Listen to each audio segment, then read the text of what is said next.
My faith decreases a little more every time Xaden slips, and I ain't feeling good. And that's probably the theme of this episode. I ain't feeling good, guys. I don't like it here. I don't like it here.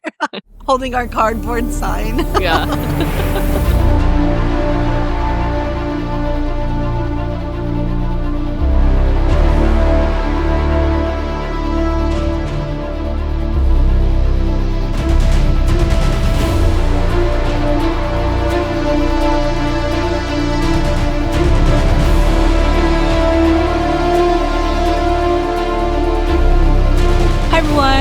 Welcome back to the Booked Fantasy Podcast. I'm Addison. I'm Lorraine, and we are two best friends who explore the world of fantasy through book shows and movies, but with a heavy emphasis on books. Today we are covering Onyx Storm chapters 38 through 43, and we are diving into everything Zehyllna and the irids. First and foremost, we do need to have a moment of silence for Traeger. Rest in peace to our flying healer. But then, damn, what a teasing set of chapters. We finally meet the irids after waiting all this time, going on all these missions, trying to find them, only for them to whisk away our hope, but not to worry. We, of course, still have many thoughts about it all, so... I gotta be honest, Traeger's death, I was like, me, okay. But when Silaraine died, I was like, no! She was just a baby! It wasn't her fault! I know. Every time it talks about the bonds between, the dragons or, the griffins and show descriptive stuff about how they're feeling about things, then it really gets to me, and I'm like, oh no. I know. We just didn't know Traeger that well, so it was really seeing, how devastated Kat was. That made me sad. It's everyone else's reactions, but to be honest, I was like, if someone had to go, Traeger is fine. I'm fine with it.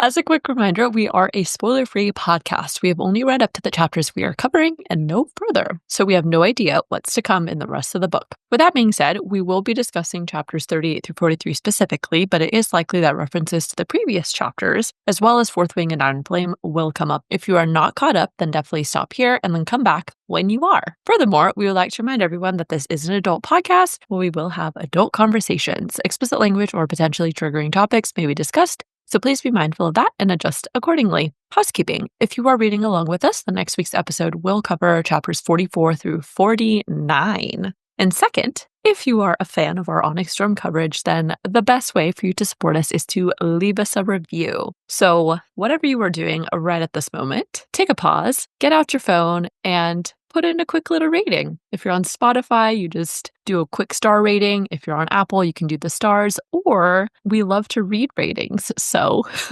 we love reviews.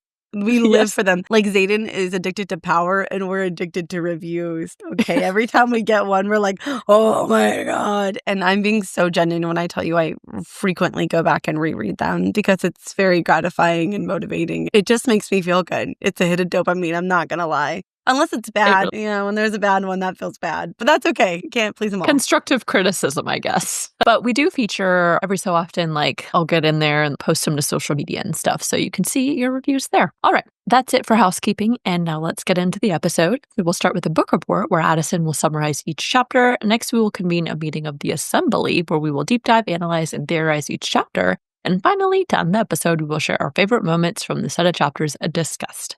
With that being said, Addison, please give us the book report. With rage that will shine through as we continue. I hate the irids, okay? I can't hide it. No, literally. You'll see as we go on. I got real heated. But anyways, chapter 38. Zehyllna has magic and the people are happy to see them, ? Not only that, but they would be happy to ally with them and all they have to do is get presents? ? Again? No way it could be that easy. To their surprise and my surprise, it basically was. Each member of the squad has to select the cards Zihnal drew them to and accept the gifts Zihnal blessed them with, without complaint. Seems easy enough, and at first it was easy. Almost too easy. Until poor Traeger selected the arrow card, the crowd went silent and time slowed. Traeger took 3 fumbling footsteps. He was dead before Riddick and Violet could catch him. Chapter 39. Time comes to a standstill as the squad tries to process what just happened to Traeger, but there was no time to think, let alone grieve. With the help of Xaden's assurance through the bond, Violet pulled herself together and thanked Callista for Traeger's gift. Fuck them. Later, the squad reunited in a moonlit field. Arik was able to successfully negotiate a favorable alliance for Navarre, and the squad decides that they will detour to a minor isle to burn Traeger and Silaraine's body, and then head to Loisum. As Violet tries to sleep, she finds that her mind is too troubled, and she and Xaden have a heart-to-heart that made us all fall in love with Xaden Ryerson a little more. He tells Violet that, like it or not, she is destined for leadership, and when she finally embraces it, she will be an unstoppable force. She has to be, because there is no cure for Xaden. There is only Violet. Chapter 40. The squad heads northwest to find an isle to burn Traeger and Silaraine. Just as Violet was ready to call it, thank Amari, they spotted land. They quickly land on the beach of a small deserted isle and begin building the funeral pyre. With honor, love, and gratitude, they commend Traeger and Silaraine's souls to Malik, and Atrum lights the pyre. By morning, the pyre is almost burnt out, and so Violet sets the plan for the day. She breaks the squad into groups and assigns them a cluster of minor isles to investigate. Violet and Riddick hang back to monitor the pyre until it burns out, and Violet settles in against Andarna to wait. Suddenly, the ground shudders again and again, sand jumps and water sprays, and directly in front of her, fresh dragon tracks appeared. Moments later, 6 irids materialized right before her eyes. A loud slide whistle sound filled her head, and a heartbeat later, she heard the words, "Hello, human." Chapter 41. Violet is understandably freaking the fuck out. It isn't until Andarna wakes and tells the irids to give Violet some space that they back off. Turns out irids are actually polite, which is interesting, but by far the least interesting thing we learn in this chapter. Taryn and Atrum arrive, and after it's quickly determined the irids are not there to fight, they all relax. Sort of. The irids then ask Andarna to tell her story, and so she does from the very beginning. As Andarna tells her story, it becomes obvious to Violet that this isn't going as well as Andarna thinks it is, and that the irids are appalled by much of what they hear. When Andarna finishes her story, the irids discuss what they have learned privately and tell Andarna she is a Criterion left behind to test humans, and her human, Violet, failed. A heartbroken Andarna fiercely defends Violet, but that seems to only make things worse. Chapter 42. If you are confused as fuck in this moment, then you are not alone. Violet has no idea what they're talking about, and neither do we. And per usual, we get no answer. The confusion and frustration doesn't stop there. Things quickly go from bad to worse with the irids. Violet has had enough and marches forward to defend Andarna, but all it does is make the irids even angrier. Andarna begs them and tries to reason with them to stay and help, but they refuse.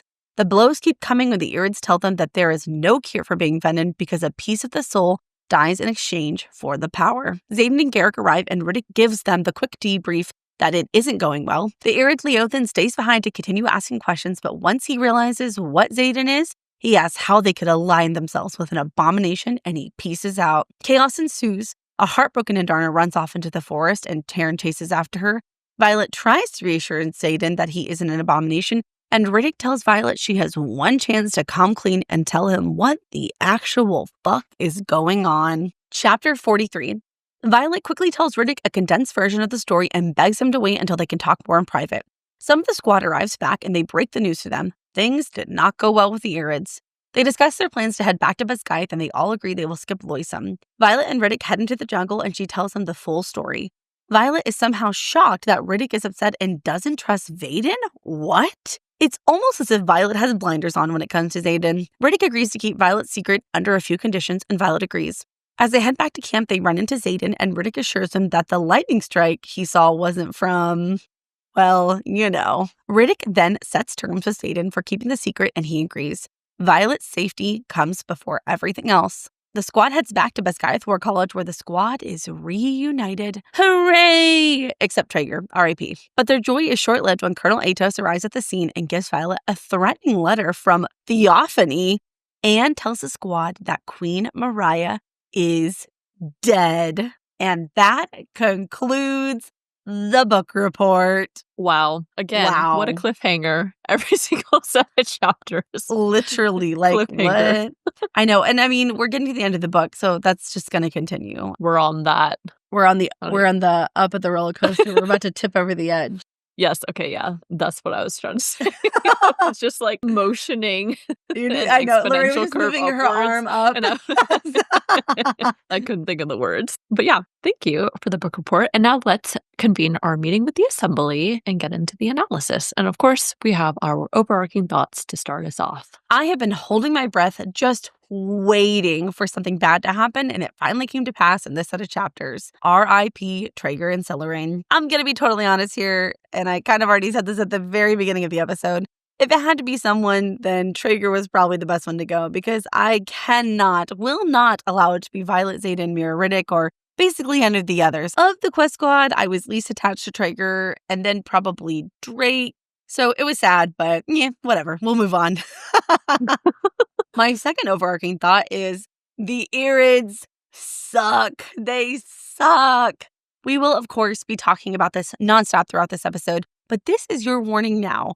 The more I read and reread and analyzed, the angrier I got about the irids and their holier-than-thou attitude. So just letting you all know right now, it is highly likely I'm going to get heated during those chapters, so just prepare yourself. I know, they were so unhelpful. Yes, so unhelpful and self-righteous. It was the self-righteous part. It wasn't that they didn't agree to help us, that they were like, we're better than you, we're leaving, bye. And I'm like...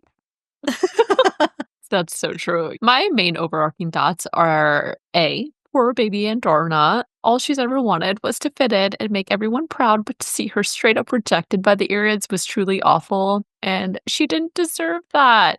And then B, I was, like you said, very disappointed about the lack of information from the irids. I was so set on them being able to provide information, and then we meet them, have this whole discussion, and get pretty much nothing out of it. And my hope definitely diminished rapidly. But on the opposite end of that, I did remember we know basically nothing about dragons, and it is entirely possible they are withholding information or lying. Or, I mean, maybe they truly don't know that much about the venin. So I'm taking what they have to say with a grain of salt, and we'll see. Just have to keep reading. Oh, totally. I think I have some notes about the Empyrean where I'm just like, you know what? I trust nothing and no one. I don't know. I think I'm just demoralized. You know, the irids came in, they crushed our dreams, broke Andarna's heart, and then left. And I mean, I'm just like, I hate dragons. Well, we're like, what, 75% of the way through the book, basically, or whatever? Probably, maybe. yeah. But we haven't learned anything that useful. We've learned nothing. We know nothing. Which is frustrating from a reading perspective. But... And less spicy scenes. So we don't even have that to console ourselves with. So, you know, as I'm saying it, why are we still reading this book? What are we doing? Man, the existential crisis is really settling in. I think I'm reflecting Violet's state of mind right now because I am not feeling good. Just blank stare or king prawn. It's one of the two. Both. Okay, so that concludes our overarching thoughts. And let's get into the main chapters, starting with chapter 38, The Excerpt. This excerpt is also from Asher Sorengale's research, and this time it comes from research titled Zehyllna, Isle of Zihnal. It discusses how to live in Zihnal, you must accept luck as your guide and chaos as your standard. I'd say that pretty much feels exactly like what happened. Everyone got a quote-unquote gift, and no matter what it was, you just had to accept the outcome, even when it includes death. I guess that's like the symbolism for this isle, the idea that everything happens for a reason. I think the popular term for it is burnt toast theory, and the example is when you burn your toast and you end up running late for work or wherever you're going to. This was actually considered like a blessing in disguise because in being late, you missed a car accident that happened right when you normally would have been on the road or, you know, something similar to that. So I guess I'll be keeping an eye out on these gifts everyone got because some way, either symbolically or literally, they may end up coming back around later on. Go ahead and add that to the watch list, gift watch. I thought the exact same thing about the gifts. And their symbolic or actual literal nature. We will definitely talk about them more in depth when we get into that chapter. Aside from that, the whole gift trial process was fraught with tension and unease because you couldn't easily predict what the cards meant, nor do we know what any of these gifts actually mean. I also just feel like what Asher says about the Isle really rings true. We only get a brief glimpse of life on Zehyllna, but it really is chaos. You have thousands of people in rotation on a daily basis just waiting to see if they get, quote-unquote, lucky enough to see the quest squad arrive. And just the whole way the game played out seemed really chaotic. Who can just not go to work and handle their responsibilities at home to sit in bleachers all day to see a dragon show up? The whole Isle just reeks of chaos. Aside from Zehyllna in general, I also wanted to note that Asher in this excerpt is now of major rank. So he has ranked up again since his time researching Hedotus. And while we are on this note, I need to make a correction. When we first made the connection that Asher Daxton is Asher Sorrengail, we were discussing different ranks that Asher had when we get different excerpts. And we also brought up Colonel Daxton's guide to excelling in the scribe quadrant. I believe at the time I was like, oh my God, Colonel Daxton is Asher Sorrengail. What a revelation. And I was like, okay, well, clearly he wrote this guide to excelling in the scribe quadrant. Well, so that is actually likely not the case. And I was wrong because as I was reviewing the different excerpts we get from Asher, I was also looking at the military ranks for commissioned officers again, and I realized that a colonel rank is higher than a lieutenant colonel. I think I misread the rankings or didn't look at all of them when I initially looked it up. But anyways, this is my official correction. So for commissioned officers, the ranks from lowest to highest go first lieutenant, second lieutenant, captain, major lieutenant colonel, colonel, brigadier general, major general, lieutenant general, general, and then general of the army. So Asher Sorrengail was most likely a lieutenant colonel when he died because we know his research on feathertails and the Second Crowland Uprising was the last thing he was working on before he died.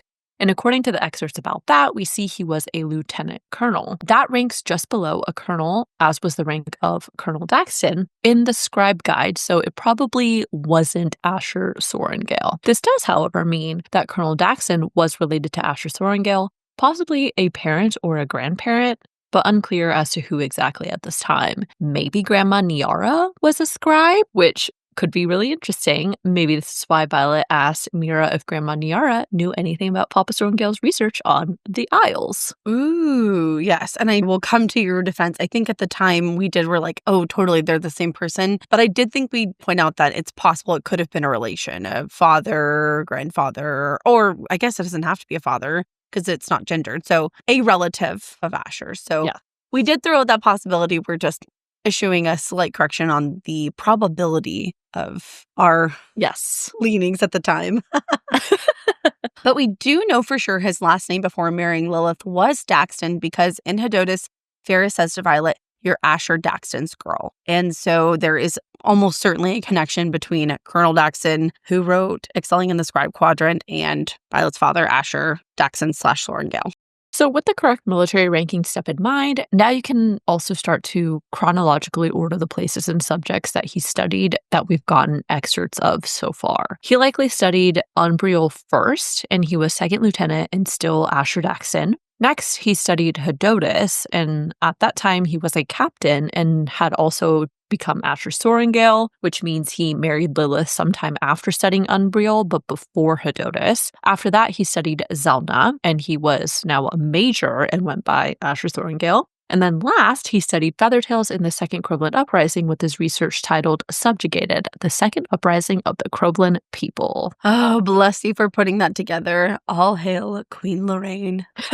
I mean, poor Mill needs a new queen. I'm just saying, Could it be me? Maybe. I think so. I'm just kidding. All right. So the excerpt is out of the way, into the bulk of this chapter. Violet quickly realizes that the more vibrant foliage was likely due to the presence of magic, though she notes there's not enough to channel or wield despite feeling two strands of power trickling down the bonds from Terran and Andarna. I would definitely love to know how it is that Zehyllna has a trickle of magic, and more than the other major isles so far. We do get a little bit of information from the irids later on that give us possible ideas for how it happened, and we'll talk about it when we get there. But just wanted to note that for now. I love that everyone could finally talk to the dragons and griffins again because you can tell how relieved everyone was to finally be able to communicate. I thought it was funny that Traeger scratches Silaraine's jaw and Violet wonders how long she's had that particular itch since it's in a place that she can't reach. Oh, Silaraine. Something about the scene was so heartwarming to me. We talked about this when Violet was trying to figure out the first passcode for her dad's research, the whole first love is irreplaceable. The bond between dragon and riders and griffin and flyers is unrivaled by any other, and I think that sentiment is echoed here, especially when Violet thinks I give myself a second to smile, to revel in the happiness of my friends who have been denied the closest of their relationships for the last couple of weeks. And so it just really made me like, oh, they missed each other. No. As the amphitheater crowd settles in their seats, Violet is also especially relieved to be able to communicate mentally with Xaden again, and they waste no time doing so when she feels a wisp of shadow brush against her mind. While Xaden is relieved Zagail is speaking to him, even if it's only to point out his missteps, I found it quite ominous that he mentally makes Violet promise to never put herself between him and anyone else again because there's no telling what I could have done to you. Violet had also pointed out that he hadn't exactly been himself, and that to me feels like some small confirmation that it had actually been Venin temporarily when he'd grabbed Ferris back in Hedonis and also glared at Riddick. I gotta be honest, I get where Xaden is coming from. When he goes to that weird Vaden place, I'm not actually entirely certain he could stop himself from hurting Violet. I really, really want to be on Team Violet here and go with the thought that Xaden or Vaden could never hurt her, but I really don't know anymore. My faith decreases a little more every time Xaden slips, and I ain't feeling good. And that's probably the theme of this episode. I ain't feeling good, guys. I don't like it here. I don't like it here. Holding our cardboard sign. Yeah. The rest of the squad marvels at the crowd while Violet and Xaden begin mentally arguing about the limits of when Xaden would be deemed too dangerous and who gets to decide when he was, which basically is the usual for them. I did think Violet made a good point when she said, which is it, Xaden? Am I too precious to get close, or am I the one who needs to know which shadow is yours? I also think it's worth noting Violet seems to be the only one who can pull Xaden back when he goes back to the quote-unquote venin place. It really seems like Violet is damned if she does and damned if she doesn't in this situation. I also died a little inside when Traeger and Kat get to Violet and Xaden, and Traeger says, "This might be my favorite aisle." And on a reread, that line is devastating. I was like, no, Traeger, this will definitely not be your favorite aisle. I can promise you that. It's gonna be your last aisle. Oh, man. Gut punch. So Zehyllna's emissary arrives to meet them, and the woman introduces herself as Calixta, the mistress of today's activities. Notably, Arik also speaks fluent Zellish. Zelnish? Okay. I don't know. And once again, translates for a frustrated Dane. This part had me cackling. Violet says, Dane replies slowly from my right, the words coming out like he's in pain. And then Arik just lets out a big sigh. He's like, ah, and just like starts speaking it perfectly. And then it said, Dane looks ready to murder him. And I gotta be honest, it's like you did that once or twice, but a third time, really? And you still can't volunteer that information? Ugh, crazy. I guess we shouldn't have been surprised to hear that Zehyllna was already aware that they'd be coming and that they'd want to secure an alliance. Violet realizes Cortland must have been the one to inform them because Calixta also immediately asks which dragon is the Irid. I found it interesting that though it doesn't seem like Calixta is super familiar, she definitely knows something about the dragons and griffins because she wasn't scared of Andarna, and instead says, she is marvelous. Our queen is delighted you've sought us out and is eager to come to your aid. We have always revered dragonkind and the griffins, of course. I would imagine that as an isle that favors Zihnal and interprets everything through the lens of luck, I wonder why they thought this would be lucky for them. And why was their queen so eager to help them without any negotiations whatsoever, aside from this initial test. Every other isle so far used a test just to grant an audience. But here, passing the test is enough for the queen to be like, here, take my army. That's so true, because they didn't really negotiate or bargain or ask for basically anything in return. Yeah, I don't know. That's really strange. Man, this aisle really is just pure chaos. I mean, The only thing I can think is maybe because they had weeks before the squad got there, maybe they had already discussed it and done whatever luck ritual, and they were like, it will be lucky for us to align with them. I don't know. Right. Who knows? I guess that's kind of the point, though. One, it was lucky they showed up to Zehyllna, and two, passing the gifts test was enough to, prove to them that it was favorable to help them. So, I don't know. The one rule of the game to grant entrance to the city is this: accept whatever gift is presented without complaint, which sounds super easy. Psych. Because they did indeed have a little twisty little trick, just like all the other isles so far. I thought it was interesting when Violet was communicating with Xaden about the game. He says, there's a trick here, but there's not enough power to read her.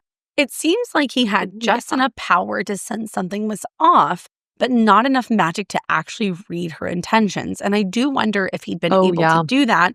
Would he have been able to see, I don't want to call it deceit because I don't think that's what's going on here. I don't think Calixta was like, we'll get one of them killed in our game, but he would have been able to better detect the potential for danger. Yeah, that's a good point. Or like pick up on some unease or anxiety or something and then be able to be like, oh, okay, yeah, something bad's going to happen.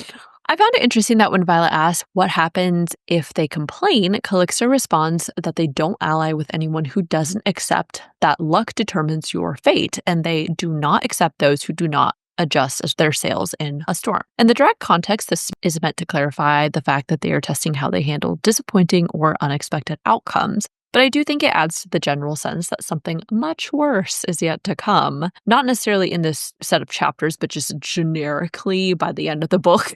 And it's going to involve them needing to really change their strategy or their plans in order to overcome it. And then in terms of this set of chapters, it definitely foreshadows how they needed to adjust big time with the gifts, as we see very shortly. The squad agrees to play, and I also found it interesting that Arik translates, and when Violet asked him why he didn't help with translating the journals the previous year, he says, I was raised to be a diplomat. Diplomats don't speak to dead people. I'm just going to log that in our little book of possible signets, either for Arik or for other people later.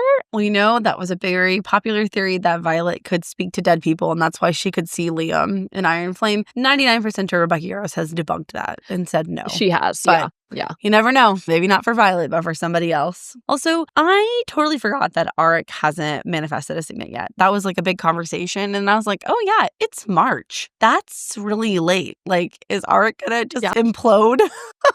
I don't know. It has to come soon. Or maybe it already has. And we just don't know what it is yet. Why wouldn't he say something? And maybe it's like a what if he's an intrinsic? Yeah, I'm saying because every time, like, nobody who has a signet that, like being an intrinsic or one that's related to something internal, like that you can't physically see. Like mind wiping. Exactly. I mean, you have no reason to tell anybody unless it like specifically comes up. And so it's not like fire or ice where you can see a physical representation exactly. of it. Yeah. So it's possible he's already got it and he just hasn't told anybody, but still waiting for that reveal. Alternatively, I do wonder if this is a callback to the fact that they call the languages of Lucerys, Moraine, and Tyrrendor dead languages, because when Navarre unified, those provinces lost their languages in favor of the common language, which was spoken in Chaldeer, Deaconshire, and Elsam originally. This only makes me more convinced that Lucerys, Moraine, and Tyrrendor specifically have some deep buried history that we need to uncover. That's probably going to be super important. For this war or against the venin, I don't know, but you're starting to see this differentiation between the provinces come up or like become a bigger thing. So suspicious. And rest assured, Lorraine will uncover it all. I will. The game begins, and Calixta pulls out a deck of cards and states each of them will pull a card, and that card will correspond to a gift that each person will receive. One by one, they all draw, and it's made clear that not only can they not complain about their own gifts, but they also can't complain on behalf of anyone else either. Before we get into what everyone receives, I also wanted to note that Xaden tells Violet mentally that it's bad luck to throw away a gift from Zihnal.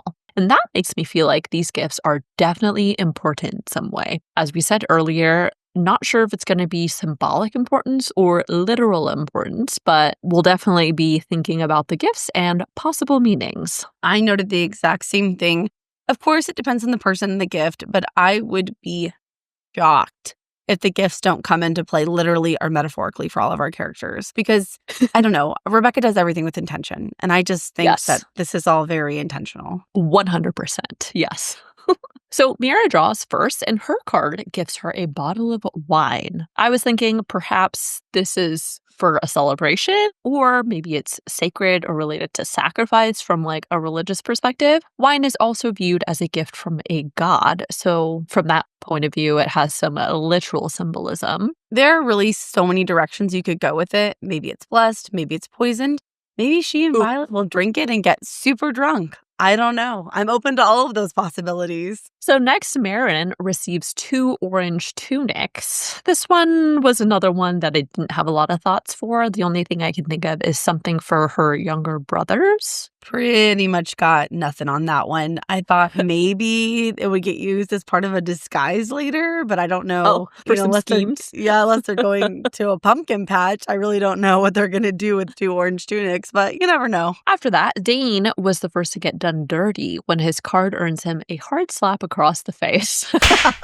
I don't know what this means, but maybe it was some sort of karma from stealing Violet's memory. I felt like he'd already made up for that, but maybe there is something else he will do later that is slap-worthy. It had to be karmic punishment for his behavior in Fourth Wing. As you know, I'm a Dane defender, but I will say he was unfortunately annoying sometimes in Fourth Wing, and he was misguided. So maybe he did need a little slap just to wake him up from his bad choices. I also wanted to point out when Dane gets slapped, Violet warns Xaden not to laugh. And Xaden says, I'm more worried about the implications of that hit. I think what Xaden is picking up on here is that not all the gifts are quote-unquote gifts. Some of them may be negative, which of course we know he was right. R.I.P. Traeger. So after that, Garrick receives a rusted steel bucket. First of all, every time I think of rust, I think of tetanus. And I don't think that's related in any way, but it's just where my brain went first. But I guess religiously speaking, buckets can symbolize spiritual nourishment, aka drawing from the well of salvation, or like a generous blessing of some kind. So then I was wondering, could this mean Garrick will need some sort of salvation? And the fact that his bucket is rusted means it's been corroded, aka maybe he needs salvation because he becomes corroded later. It seems very ominous when I put it that way, and I don't like it, but... I thought his gift was funny and useless, but now hearing this, I'm not feeling good. I'm feeling real worried. Sorry to put a damper on. Thank you for that. Next, Auric gets a fractured hand mirror that immediately cuts his thumb. I feel like mirrors are often used symbolically to represent a person's view of themselves or reality. So a broken one could mean some sort of distortion of himself or reality. It could also mean like bad luck or the end of a past pattern. When you start talking about broken mirrors, I started thinking about how symbolically that could mean bad luck. Like maybe he's going to have bad luck in the future, which is potentially foreshadowing since they are in the Isle of Zihnal. Maybe it's meant to also reflect a future version of himself that is broken. AKA, unfortunately, maybe he turns venin, his soul is fractured. You could go a lot of directions with that, but ultimately I feel like it's probably not a good omen. Very few of these gifts were nice gifts, I will say. I want a wine, a necklace, or a kitten. I'll take any of those 3. Nothing else. So after that, Xaden gets an empty glass box the size of his foot, and it has pewter hinges and edges. Whenever I think of a glass box, I think of something being put on display. Glass boxes also often symbolize transparency and scrutiny, so something being open to the public and thus subject to scrutiny. We see this quite literally unfold in terms of Riddick finding out he's venin, and then Riddick's terms to keep the secret being that, Violet needs to tell the squad about that secret. Ooh, that is excellent analysis. I also, when I was kind of looking at glass box symbolism, it also states that they sometimes represent vulnerability and fragility. And maybe this connects back to how vulnerable Xaden is beneath his exterior mask. As we've gotten to know him through Violet's eyes, we see that Xaden carries a lot of pain and trauma from everything that he's been through. The box also made me think of how when Violet is in pain, she always describes her coping strategy as putting the pain in a mental box. Very similar to what you said. Maybe this box is a physical representation of the pain Xaden carries around. Oh. I know, also sad. After this, Violet receives a black compass on a dark chain that turns out to be broken. The man that gives it to her tells her to use it wisely, which I thought was notable because none of the other people, like the Zehyllna attendants, said anything to whoever they gave a gift to. At least that we're not privy to, so I would say, I think she's the only one. It's also described that he says it, his eyes blatantly mocking. Honestly, I took that as him just being an asshole because he knows he's giving her a useless piece of junk. But it is possible that it could mean something else. Like maybe he knows that it actually represents something about her future path. I don't know, but it was weird. Yeah, I agree with that. He was like, gotcha. But not so fast, because we do have thoughts about this compass. So I actually don't think that this compass is broken. It may be for directional purposes or for like its literal functional use, but I feel like it's meant to lead to something specific. Maybe it will show Violet where to find answers, or it'll lead her home, aka to Xaden at some point. I don't know. Ooh, that's interesting. I like the idea of home because Violet often refers to Xaden as home. We know that on a working compass, the arrow points north, but maybe this compass will lead Violet to something else, and I love that idea. So Riddick receives his gift next, and he gets a big smacking kiss on each of his cheeks. And, Riddick did say his favorite god is Zihnal, and this is one of the better gifts. And actually, I wonder if Zihnal did protect Riddick in Hedotus because he just had good favor with Zihnal.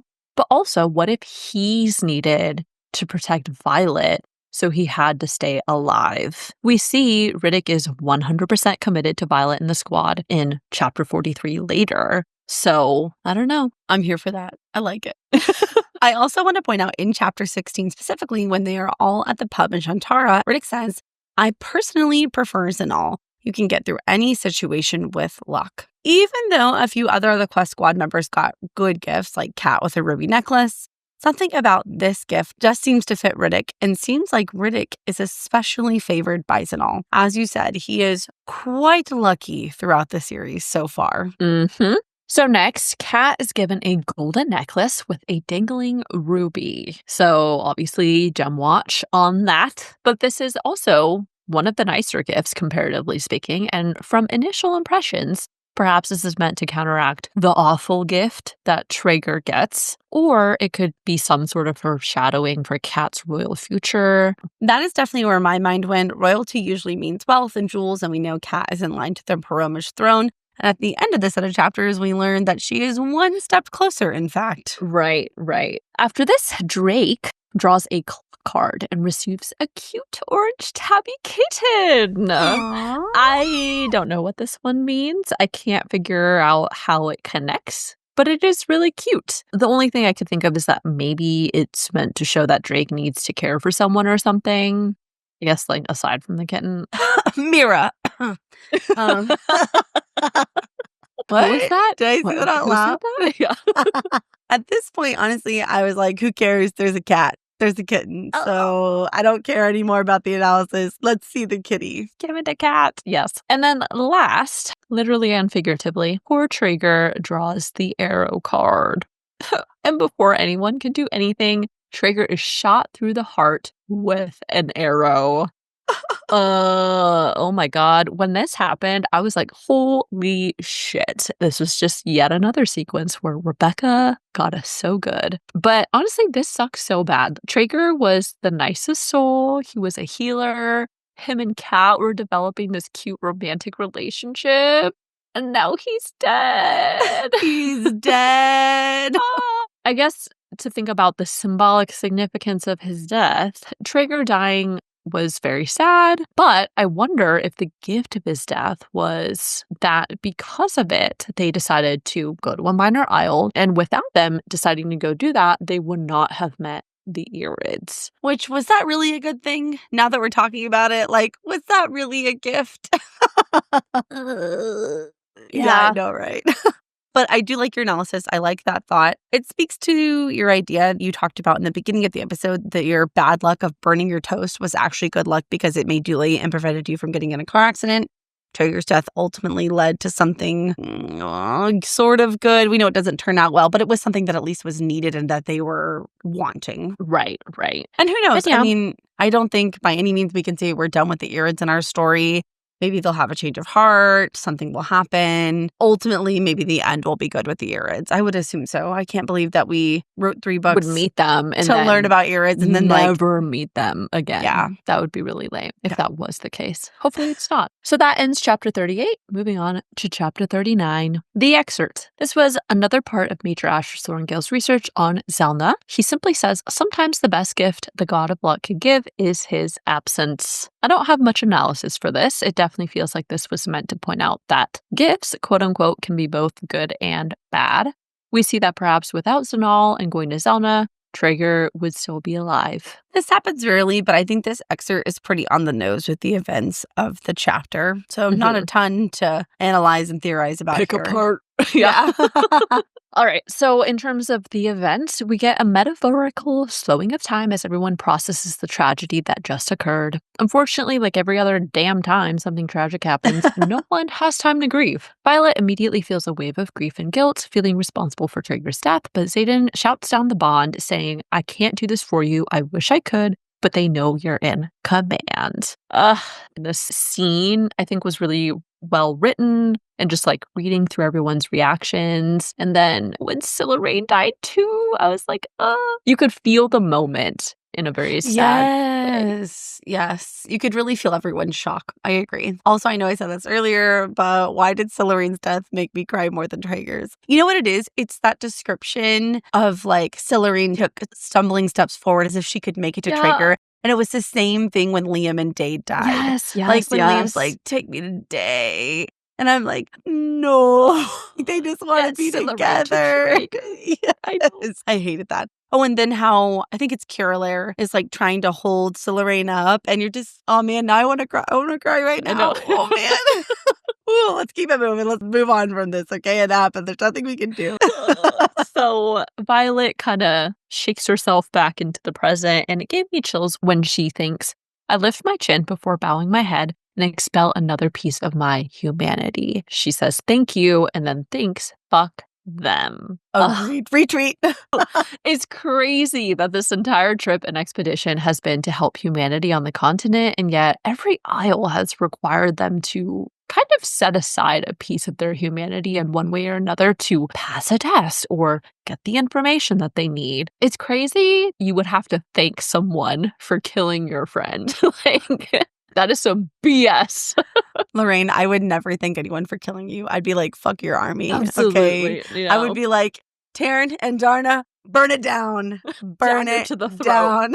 Dagger to the heart. Immediate dagger. Yeah. Yes. Daggers are flying everywhere. I would never thank anyone for your death. I wouldn't for you either. Thank you. Never. I do remember when for a fleeting moment I thought this isle might be the best and or at least the easiest isle. Instead, comparatively, this isle had possibly the worst outcome. Although they did secure an army, which this is the only isle they actually secured anything useful. So, I don't know. I really can't decide. All these isles, man. Should never have gone to any of them.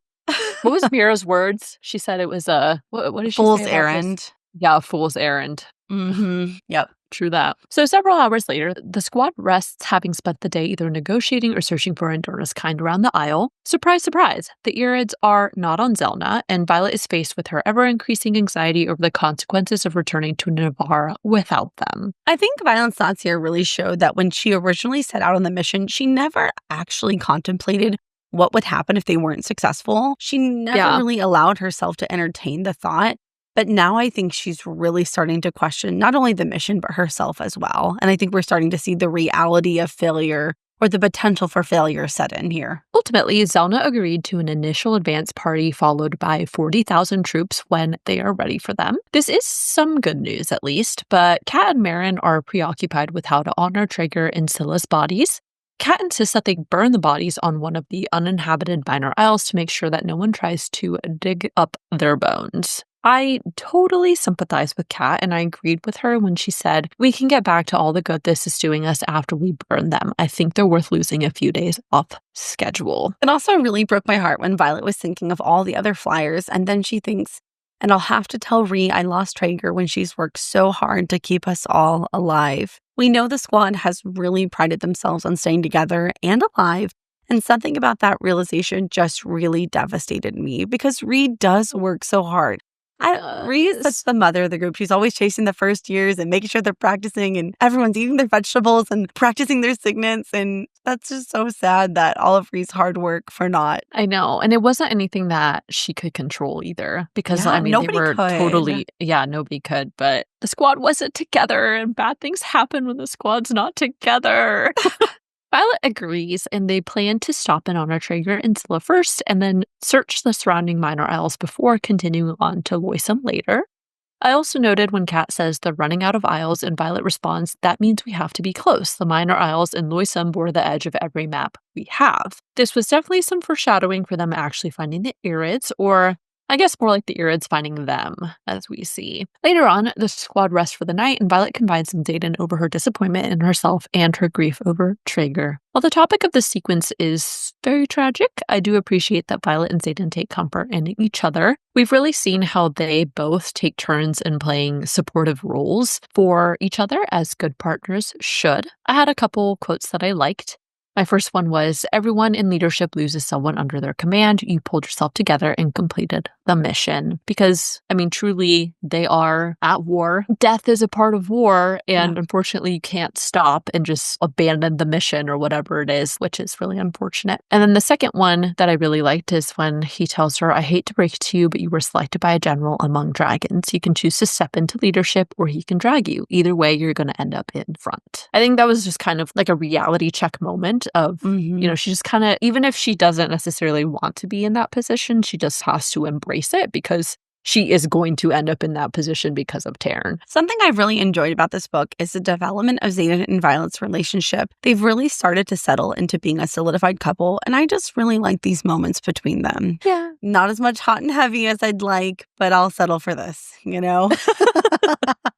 Something else I thought was notable in this conversation is when Xaden says, what they never tell us in the quadrant is that rank is well and good, but you and I both know that the moment we fly onto the battlefield, it isn't the humans giving commands. The relationship between dragons and humans has been an ever-growing conversation on this podcast. The question of do dragons control humans or do humans control dragons is one that I'm really starting to wonder about. This was notable in Iron Flame between Varish and his dragon, as well as Jack Barlow and his dragon Bade. I do wonder if as we progress through the series, likely in future books, if there's going to be an ever-growing tension and even potentially infighting between dragons and humans, and perhaps between the Navarian riders and Oratian riders and their dragons as well. I feel like there's this subtle undertone of like a C or D plot about do humans control dragons or vice versa. And I think this conversation is echoing that sentiment because sure, Melgren's in charge of the humans, but like Taryn, as Xaden said, is a general, right? And when they fly in formation, all the dragons follow Taryn's lead. And so by proxy, they're following Violet. And so I just thought that was kind of interesting when you think about it and how that will play out when push comes to shove, like rank versus dragon power and how all of that comes into play. Yeah, I think that's a good point. I mean, I think ideally a rider and a dragon work cooperatively for the same goal. And I think when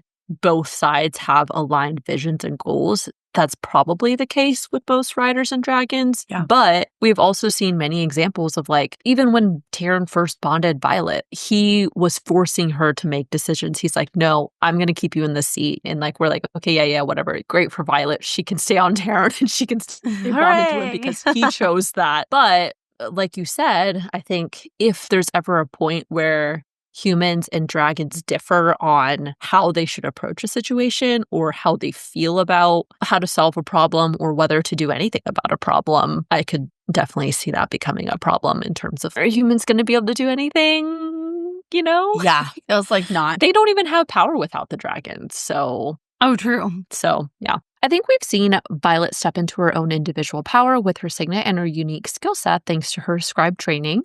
But she is now transitioning to the idea of leading others, not just herself. And I think leadership is an entirely different skill set, and I think we'll continue to see how Violet grows in this role as the series progresses. Retweet. The chapter ends with Xaden's cryptic assurance that Violet will have to be better than him to protect Tyrandor because there is no cure for me. That's why you have to become better than me. There's only you. Between this comment and what the irids tell them, it really does make you doubt whether or not there actually is a cure. I still want to hold on to hope, and I love that Violet tells him, I'll stand by your side. Between Andarna's kind and the research we're compiling about dark wielders will cure you. But you do really start to question the possibility of finding a cure. Yup.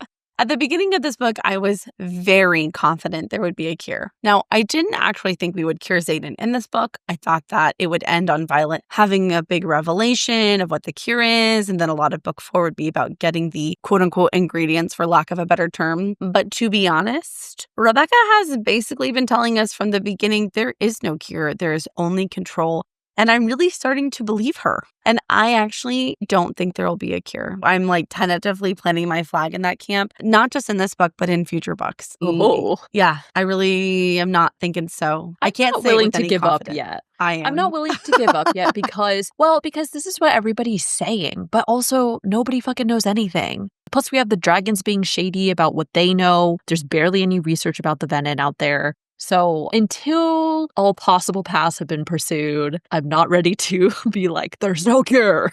I just don't know what paths are left. I kind of think it might be related to the gods, and I have more thoughts about this later. But yeah, anyways, that ends chapter 39. Moving on to chapter 40, the excerpt. We get another public notice, and it's number 634.23. It was transcribed by Percival Fitzgibbons. The notice states that conscription rates will be doubled for each province until further notice. So first of all, this was likely just declared in the current timeline because A, the number before the decimal is 634, aka probably 634 AU. And B, with the impending war with the venin, it makes sense Navarre would boost conscription to build up their army. This sounds great, and I'm sure having more soldiers is helpful to some degree, but ultimately, I feel like what they really need is to fix the wards, and they need more riders and dragons specifically. But we also know that every year they have fewer dragons willing to bond. So that kind of puts a damper on the optimism. Unless they find another weapon that is as effective as Dragon's Insignia power, basically everything is dire. They are running out of time because the words are quite literally the only thing keeping them alive at this point. But those damn irids aren't gonna help. I agree with all of your analysis. This excerpt made me start thinking about the overall political landscape of Navarre at the moment. And I started thinking about what, if any, political ramifications this will have. I imagine being conscripted is not super popular to begin with, and then just all of a sudden doubling them probably means provinces are essentially going to have to force people into Basgiath.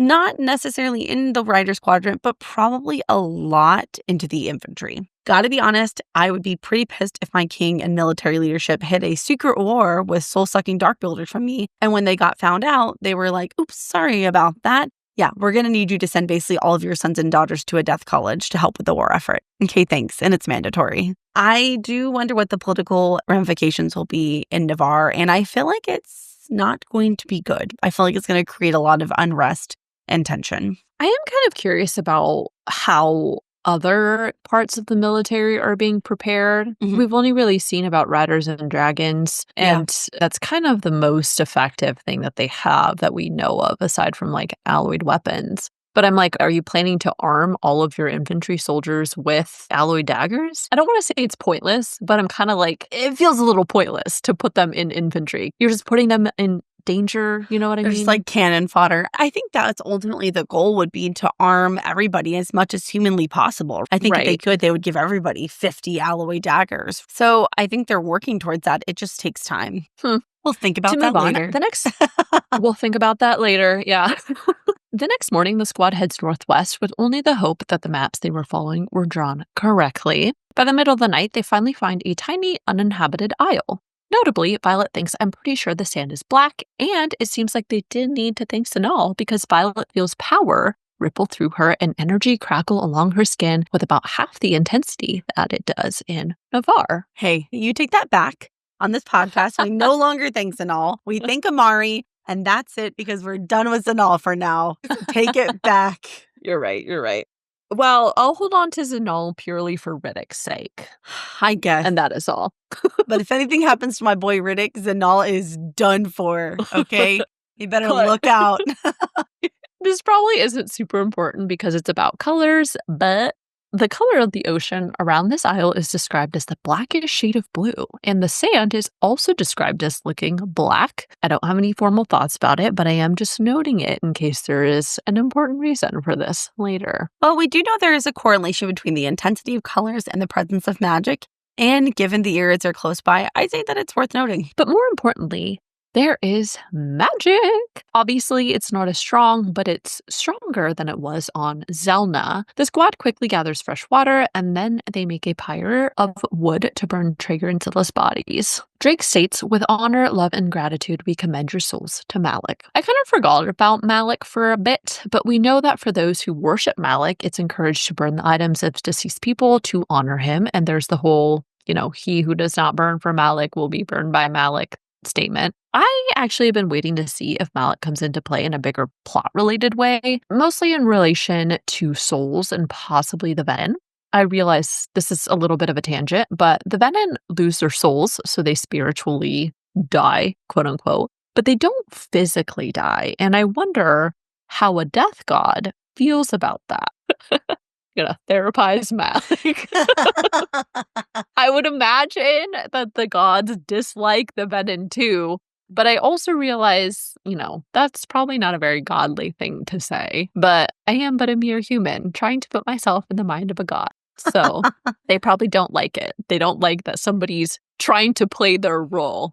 Yeah, that's fair. Well, and not only did I kind of forget about Malik, I also forgot about Loyal. We know at the end of this set of chapters, they go back to Basgiath and they never make it to Loisum, which we will talk about more when we get there. But, maybe a little trip to the Isle of Love would have not been too bad. Maybe it would have been a nice, relaxing, happy visit. The next morning, the squad briefly argues about where they are, and there were a couple notable things. First and foremost, the kitten is still with them, and Drake named it Broccoli. Which is kind of very cute, but a little bit random. And I love that Mira was like, "Give me that." And, everybody thinks that she's talking about the maps, but actually she just wanted a kitten. I also thought it was really funny that Mira asked, "Why not carrots?" And then Drake responds, "Just to frustrate you, soaring gale." Yes to this flirting. Oh my gosh. Yes to Drake and Mira flirting. Yes to kittens. Yes to broccoli. Yes to all of this. But also, I am with Mira. Why not carrots? Or pumpkin? Pumpkin's cute. Other orange things. Why broccoli? I will say I am absolutely delighted and relieved to know what this is. Obviously, we do our best to avoid spoilers, but I've seen a lot of references to broccoli. I didn't know what it was, but people kept talking about broccoli. And I'm like, what does broccoli have to do with Onyx Storm? I was so confused. Or what is broccoli? Honestly, I was like, is there like a notable scene with vegetables? I don't know. So I'm glad to know. We'll finally be in the know about broccoli. They better protect broccoli at all costs. My God. That was my other thought. I'm like, Rebecca Yarros better not introduce us to a baby kitten and then be like, kitten dead.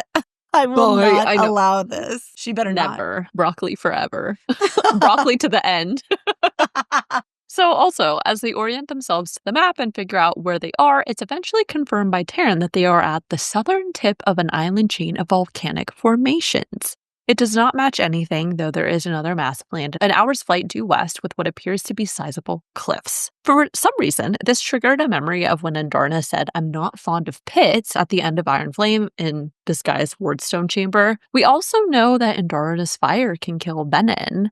And I was like, pits, fires, volcanoes? Do the irids possibly have hatching grounds, or do they live in volcanoes or volcanic areas? We see that the irids don't live on this isle, so where do they actually live? That's a great question. It's meant that there are hundreds of them, and dragons aren't exactly small, so it has to be a large enough area to accommodate hundreds of dragons. My guess would be a quote-unquote minor isle, but one that has quite a bit of space. Right. If it's just like a chain of islands, maybe just in and around all of them, like they're kind of just spread out or something. But I would love to know, though. Violet gives out orders to search as many of the surrounding small islands as they can, and she splits everyone off into 5 groups to search different sections. I thought it was hilarious that everyone is astounded that Violet does not pair up with Xaden, and Garrick tells him, just you and me today, honey bear.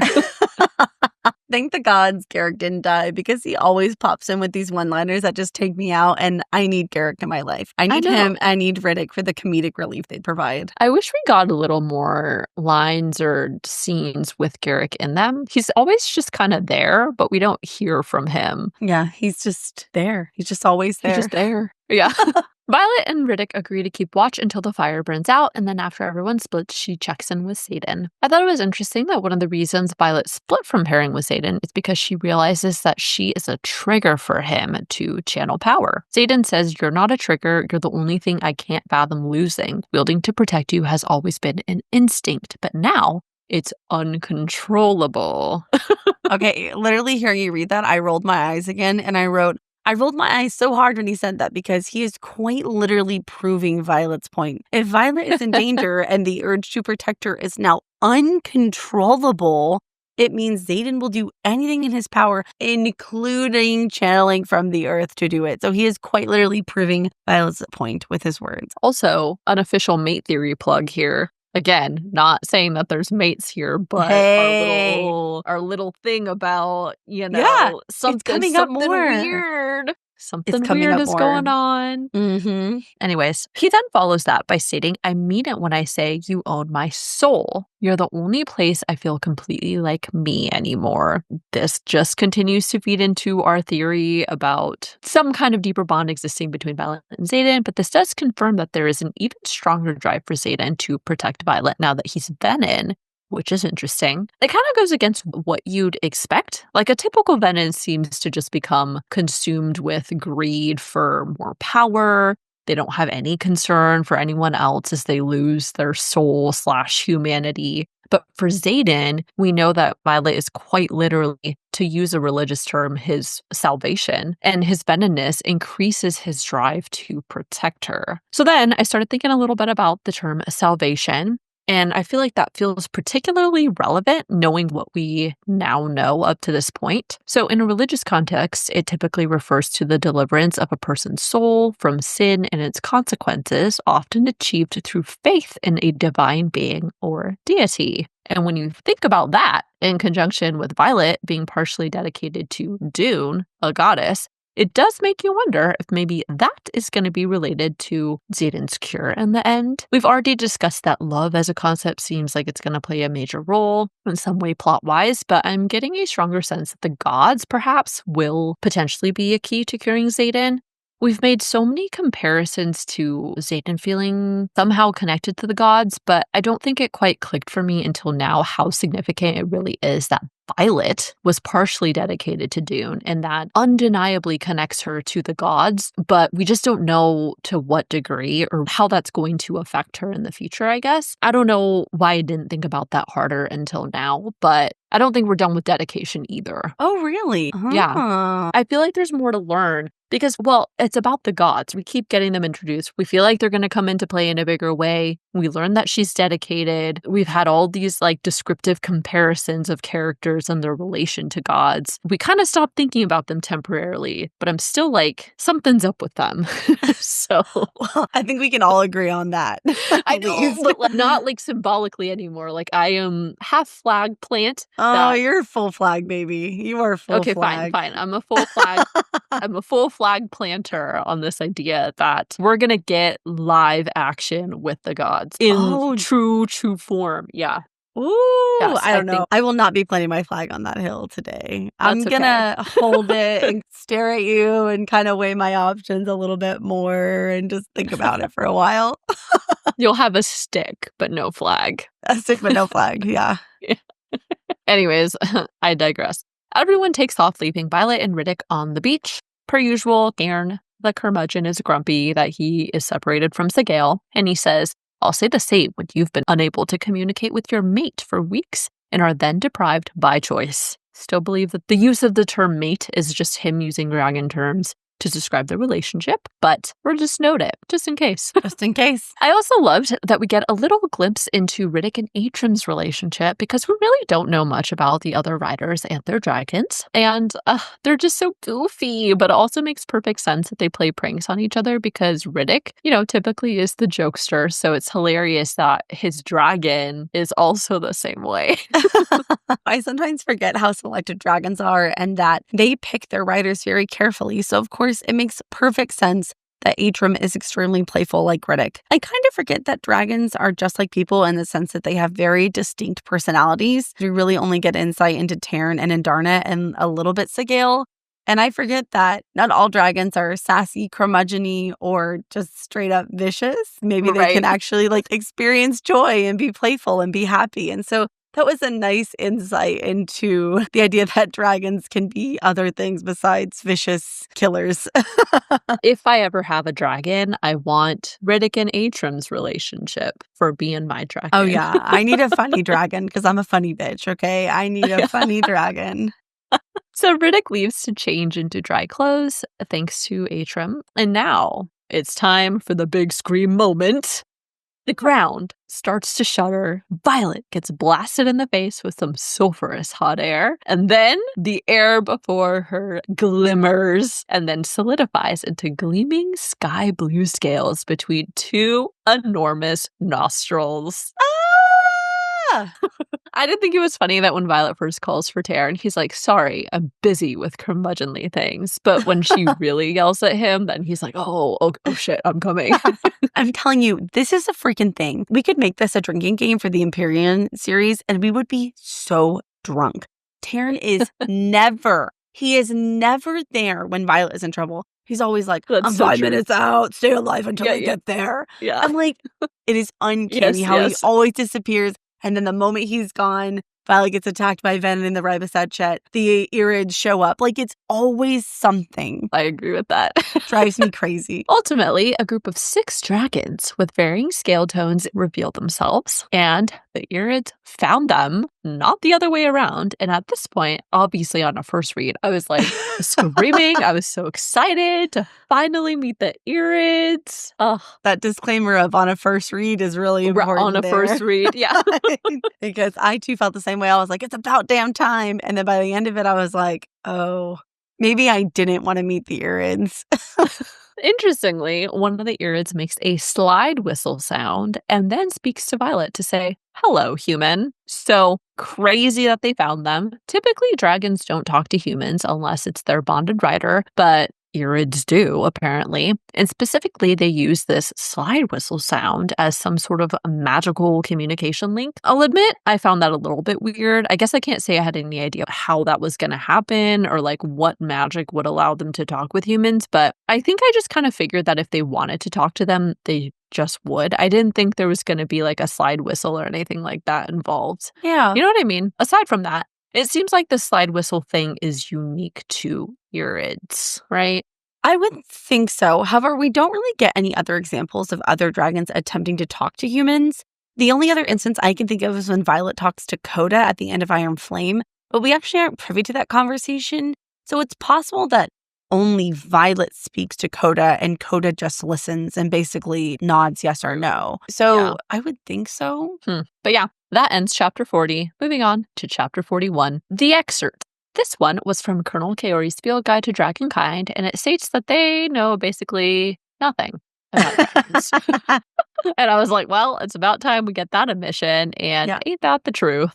We've been pointing out how sus the dragons have been, and I just need them to fully reveal what the heck is going on because it's just so obvious that they know so much more, but they refuse to tell anybody anything. The more I read this, the less convinced and confident I am in my knowledge base of Dragonkind and the Empyrean in general. I know we've talked about this, but for a series that is quite literally called the Empyrean series, we know basically nothing about dragons. And you have to remember that we have such a limited perspective. We only get Violet's POV. And so we're only getting insight into her relationship with Taryn and Andarna. To be honest, I don't trust Taryn or Andarna to always be reliable narrators. I don't think they're evil, and I do think they love Violet and would do anything to protect her and all that. But their relationship was built on a foundation of lies. I mean, Taryn kept the secret of venin from Violet all the time. They're like, we had to wait until you figured it out. And it's like, okay, but maybe you could have just said something. Yes, at this point, why? We are literally fighting so that dragonkind and humans can stay alive. And you're like, you must figure it out on your own. Like, bitch, we don't have time for that anymore. We don't. Ooh, see, already Ain't getting nobody heated. got time for that. Already getting heated here, okay? Anyways, Violet and Riddick immediately freak out because these dragons are speaking to them.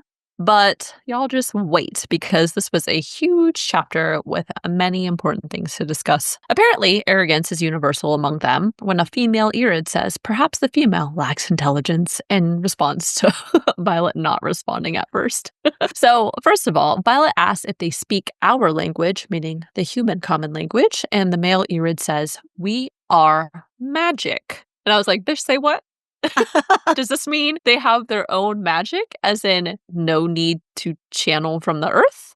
Could this also mean they are the reason magic exists in areas? Will they imbue an area with magic? Touching back on the did magic come first or did dragons bring the magic question we've been asking. Also, does this count as confirmation that Andarna does not channel magic from the earth? She has her own magic and therefore has to have been the reason Violet was able to wield in Umbriel and remain in communication with both Taryn and Violet throughout all their travel to different isles. I pretty much took this as confirmation of our theory. I think it's important to note that he doesn't say we have magic. He says we are magic. And so I took that at face value, essentially saying that irids are a source of magic in and of themselves. And I think that sentiment is echoed later in the conversation when one of the irids says something like, you have magic and look what you've done with it. You've made yourself a weapon. And so the implication being that they can do a lot with their magic. And so, yeah, I think they are themselves sources of magic. I don't know how you could take it any other way when one of them is literally saying, hey, we are in fact magic.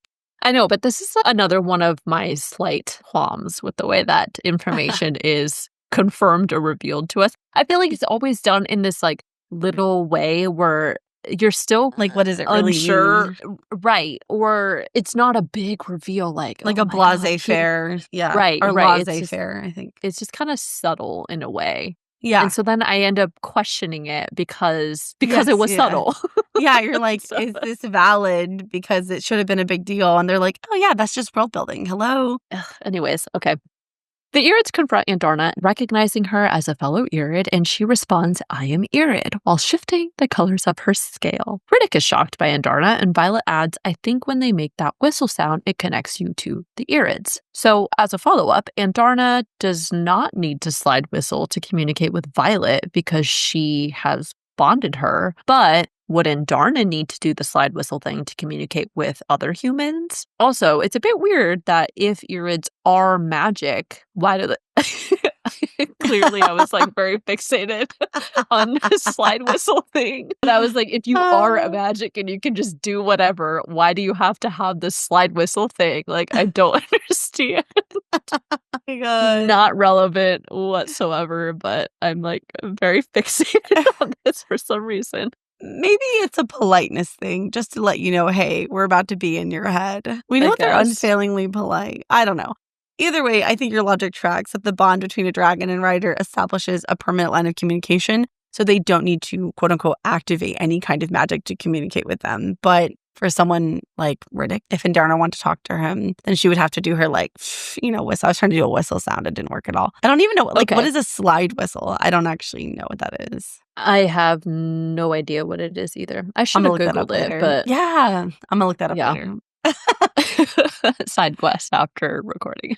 So the irid questions why Andarna chooses black as her resting color, and then notably one of the irids says she is the Criterion, and this will be explained later. I think it's also worth noting when one of the irids says that, it's described that the 5 others cringe backwards And that seems to indicate from the get-go that this is not going to go well. At this point, Terran lands, and I did note that it's described when he lands, it shakes the ground like thunder, and this feels notable in relation to the irids' comments about the magic dragons give to their riders later. Things are very tense, to say the least. Terran is defensive, Violet doesn't know what the irids will do, and Andarna, bless her little dragon heart. Bless her heart. Bless her heart. Andarna! She insists that they are her family. Despite the arrogant comments that the irids make, we do see that they are willing to be polite. For example, they agree to call Andarna her name instead of irid, and they actually apologize. But they do assure them that they only want to speak to Andarna. The next thing I found interesting is how surprised the irids were that Andarna no longer has a feather tail, and they asked them what they did to her. Violet notes that all 6 of the irids each still have a feather tail, and we will circle back to this when the irid named Leothan stays back to talk with Violet, but for now, it seems that irids keep their feather tails as they mature as well. The irids go on to ask Andarna how she chose her scorpion tail, and this leads into her retelling her story, and basically we get a little Fourth Wing Iron Flame recap. Of course, they skip over everything Andarna may have heard or known prior to presentation in Fourth Wing, which was highly annoying to me. Oh my God, I know. I know the exact same thing. As soon as Andarna started talking about when she was in her egg, and all of a sudden it's cut off and Riddick is like, oh, we're going to be here a while. I was immediately enraged. They always do this shit. They always do this to us. But the irids begin asking questions regarding presentation and Navarian dragon culture, and a couple things are clear. First, the irids are appalled that dragons would burn humans, which is kind of funny. We know threshing as threshing, but a female irid asks, why do you participate in harvest? And that to me indicates that they know of it, but I wonder why they call it something different. So then I started doing some Googling. Threshing is typically associated with agriculture, and it means separating the grain from the plant. Biblically speaking, it is used as a metaphor to mean judgment and revelation. And interestingly, the harvest floor refers to God separating the righteous from the wicked. Harvest is the act of collecting various resources in relation to agriculture, but biblically speaking, it also refers to the culmination of God's work, the gathering of souls, and the result of human action. I do find the distinctions interesting because for threshing, there is more judgment involved in terms of the dragons deciding who is worthy, who is not, while for the irids, calling it a harvest feels kind of more neutral. Like it seems like they are more just objectively viewing the humans from the outside. In a way, learning what we do about the irids, I guess it makes perfect sense since the irids do choose to remain neutral with everyone, and they kind of take this like higher up position of judgment. They're not getting involved, but they're still observing everything that's going on and then, making separate observations from that vantage point. Aside from that, both of these things do sort of lead me to wonder if dragons are kind of like gods, or are they gods as well in a way? To be perfectly honest, they do provide godlike things like granting powers or determining worthiness. When they were in Umbriel, the priestess was like, it seems like you worship somebody new now, and she like pointedly looks up at the other dragons when she's talking to Violet. And so I'm just noting it here, and I found it kind of interesting. The next major point of concern for the irids revolves around the fact that Andarna bonded as a juvenile and then used her juvenile gift for a human when she slowed time. It broke my heart when the irid yells at Andarna, "You bonded as a juvenile," and Terran jumps in to defend her, and Andarna tells Terran, "Do not ruin this for me." It's described, hurt stabs through the bond, and Terran recoils, his head drawing back.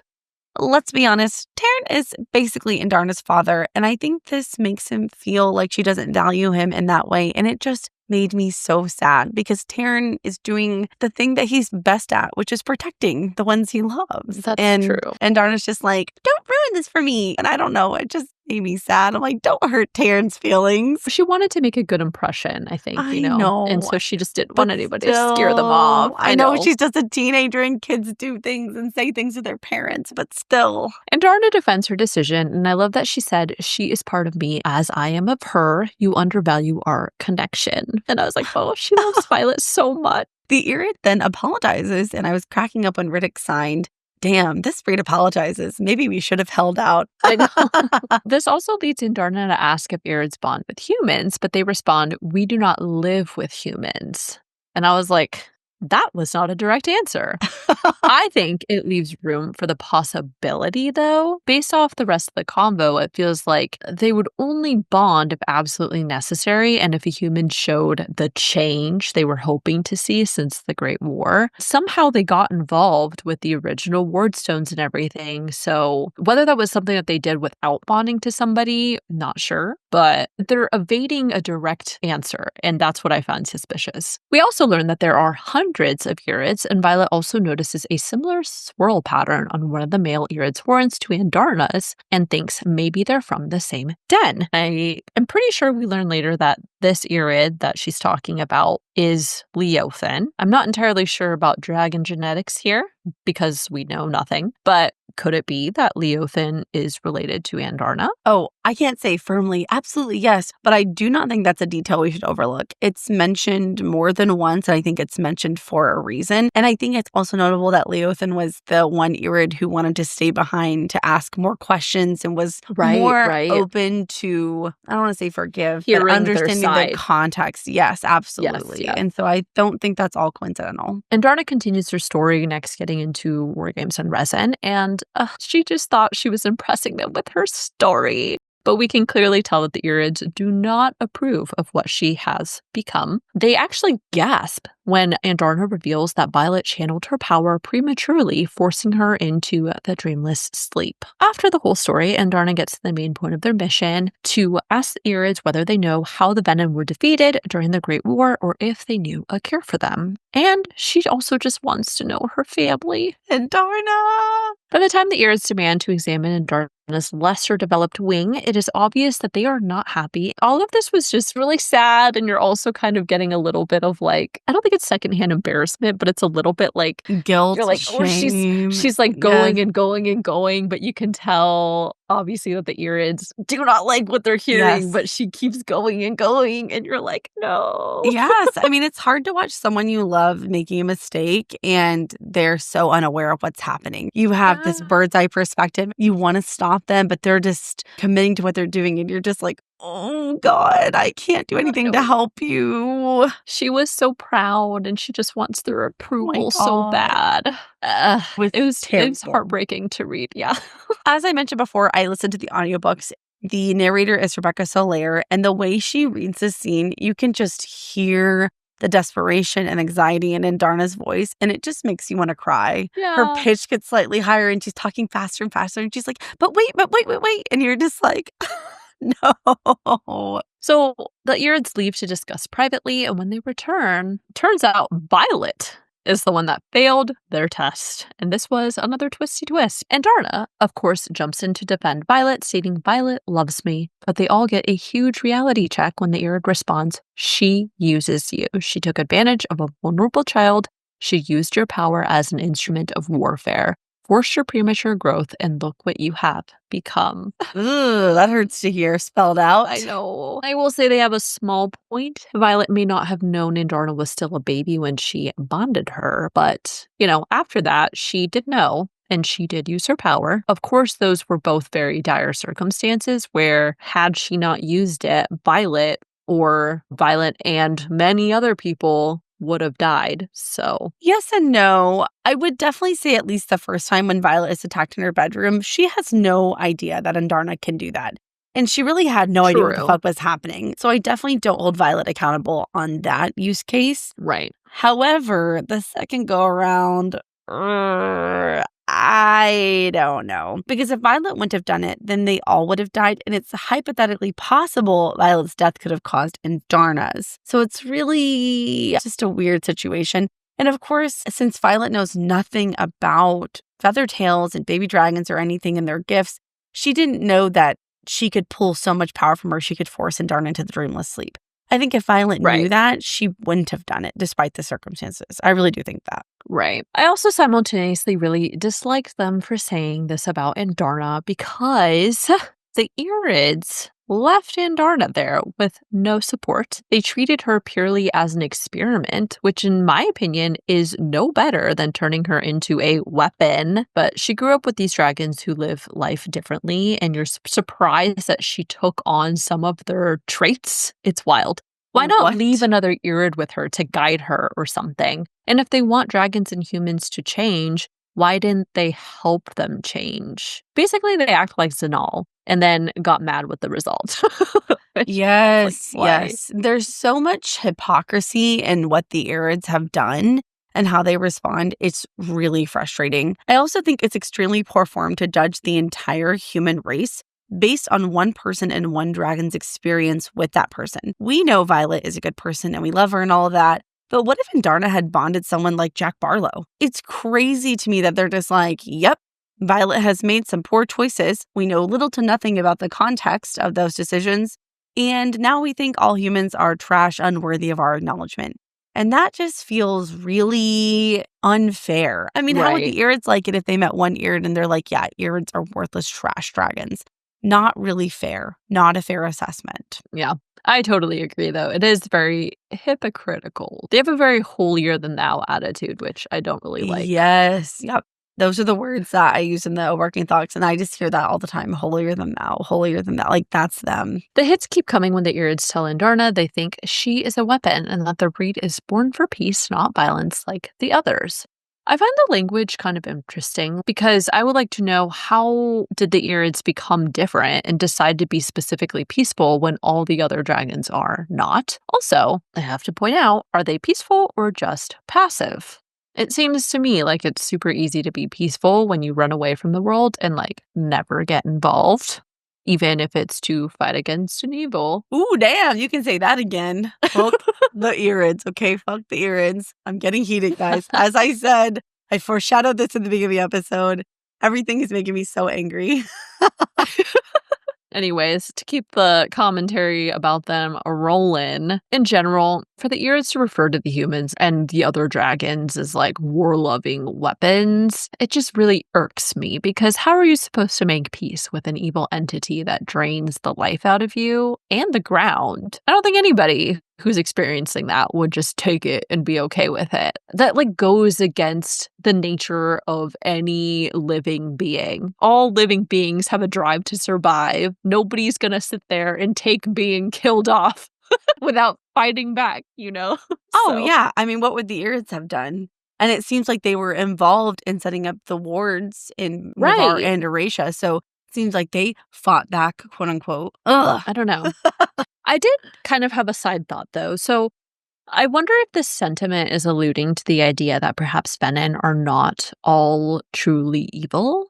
Are there some good venin, like Xaden? Or are there venin who are working against other venin, possibly? Again, what did they know? Why did they have this opinion? Next, we finally get a full explanation of why Andarna is called the Criterion and why she was left behind. And the quote was, "You were left behind as the criterion, the measurement of their growth, their ability to choose tranquility and harmony with all living things. We'd hoped you would return to tell us the humans had evolved, that they had blossomed under the wardstones and no longer used magic as a weapon, but instead you have shown us the opposite." The first thing I want to note is that they say ability to choose tranquility with all living things. They know about the venin, and yet it seems like they include them under this category of living things, and I just find that kind of interesting. The second thing is, I wonder if when they talk about blossoming under the wardstone, are they talking about the Basgiath wardstone, the Iration wardstone, or both? I am kind of inclined to believe they're talking about the Iration one because that connects back to Lyra's excerpt from chapter 7, but that's not confirmed. This all, of course, just leads back to the question of what are all the differences between these wardstones? What do those differences mean in terms of how they actually work? Also, why are there only 2 of them? How come they didn't just make a bunch of them throughout Paromial as well? Oh, yeah. Yeah, that's a great question. I mean, we know that they had to be carved and runes put on that, and we don't know what all that entails because something else we know nothing about basically is the wardstones. I do think it's super notable that the irid says wardstones as in plural, not wardstone as in singular. As you mentioned, the excerpt that we have discussed multiple times from chapter 7 indicates that at one point, both wardstones were active, and this statement seems to confirm it. Whenever the irids left, both wardstones were active, and now I really want to know what went down with the Eurasian wardstone and why it has seemingly been inactive for hundreds and hundreds of years. Give us the answers.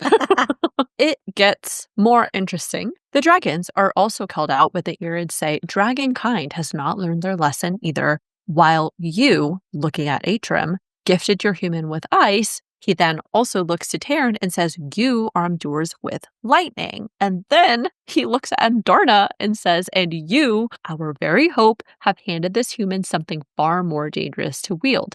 Haven't you?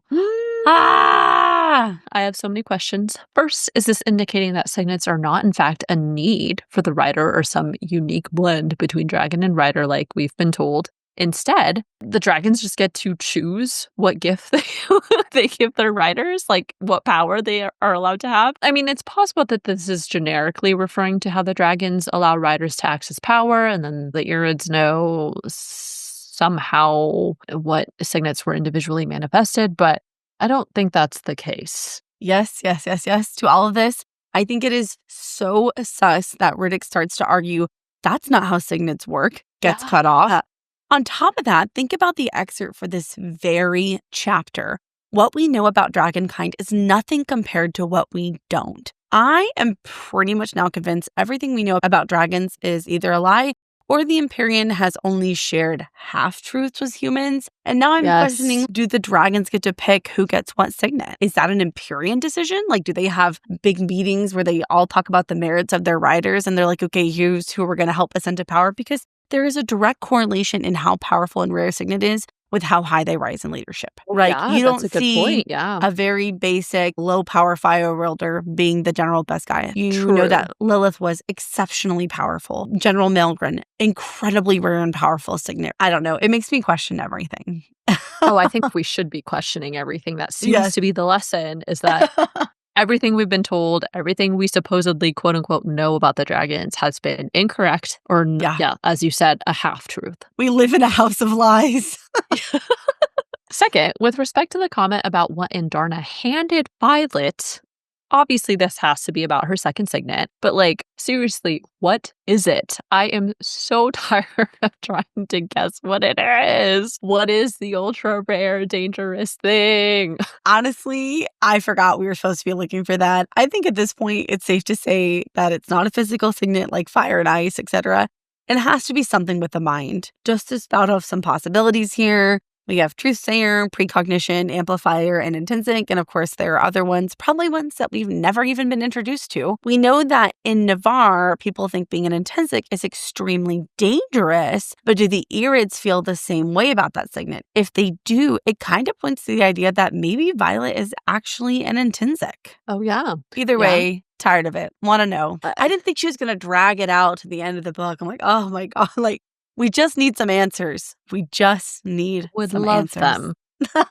But anyways, that ends chapter 41. Moving on to chapter 42. The excerpt. This one was correspondence between General Melgren and Queen Maraya. Melgren informs her that to help Krovla defend against the venin, and with respect to their alliance, Navarre has agreed to station 4 dragons and riders at Suniva, and will also be sending a shipment of weaponry. So first of all, this is definitely correspondence set in the current timeline of events.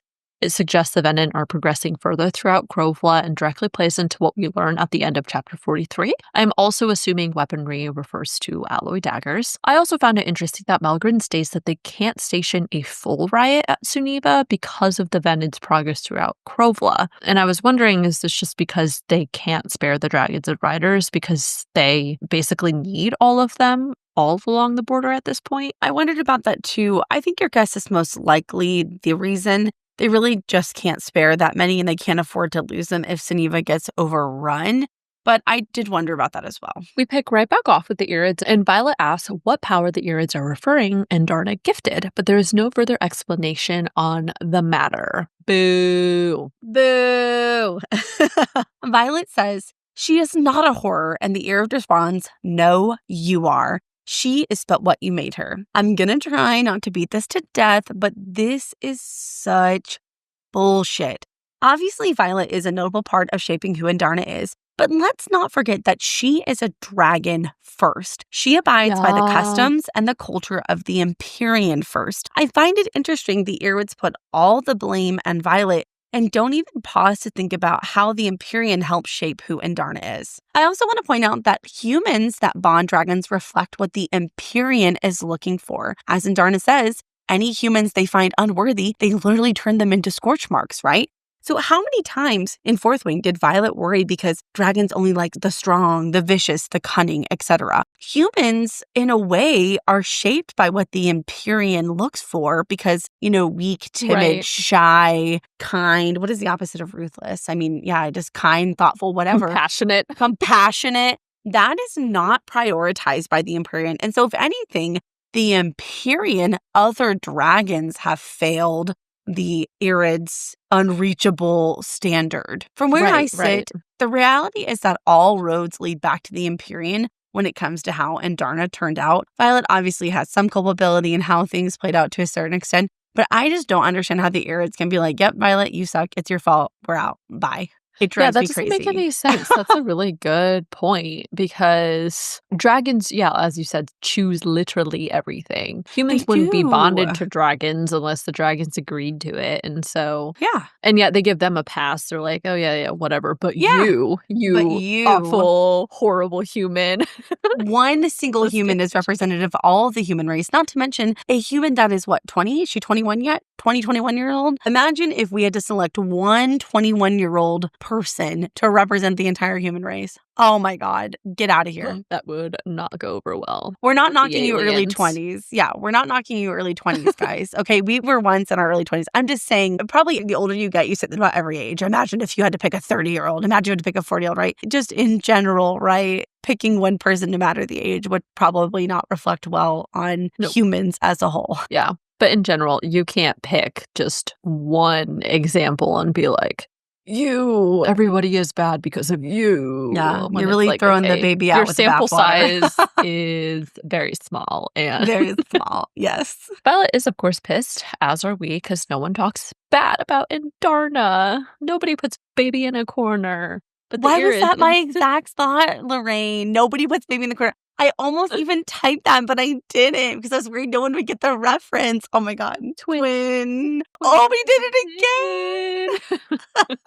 But the irids insist they will not help them because while they've kept an eye on the squad's travel, they decided it is not peace you seek, but victory. Which to that I say, no shit, but... Dude, you could say the exact same thing to the irids. It's not peace that they seek. If that was true, then they would at least help fire the wardstone. They want to be victorious in the sense that they were right and justified that humans are bad. True. The statement that really made me realize the core hypocrisy of the irids was when they stated that raising the Iratian wardstone was not their concern, and then they said perhaps the corrupted ones should devour the land in its entirety. Only when they're faced with starvation will they confront the evil they've become. Either they'll die off and the land will regenerate, or they'll confront the abominations they become and change. I find this suggestion to be crazy. I cannot believe that as a peaceful species, they are perfectly fine with innocent people and beings just dying off because of these said abominations. If anything, it seems like raising the wardstones would more align with their viewpoint because the wards would help prevent further bloodshed and war. The only kind of counter, I guess, that I could think of is when Andarna always says, nature likes all things in balance. Balance. I don't know. Balance. Nature likes things in balance. Nature likes all things in balance. Maybe the venin taking over completely and then dying off is the only way to restore quote-unquote balance, and this is how the irids see it. Again, I wonder if they just choose to stay uninvolved because getting involved interferes with the course of nature or the outcome that is meant to happen or something. I don't know. I was attempting to try to understand their position. Second of all, I found the part about the venin dying off, which would allow the land to regenerate, to be pretty notable. We ultimately don't know how long venin can live without channeling.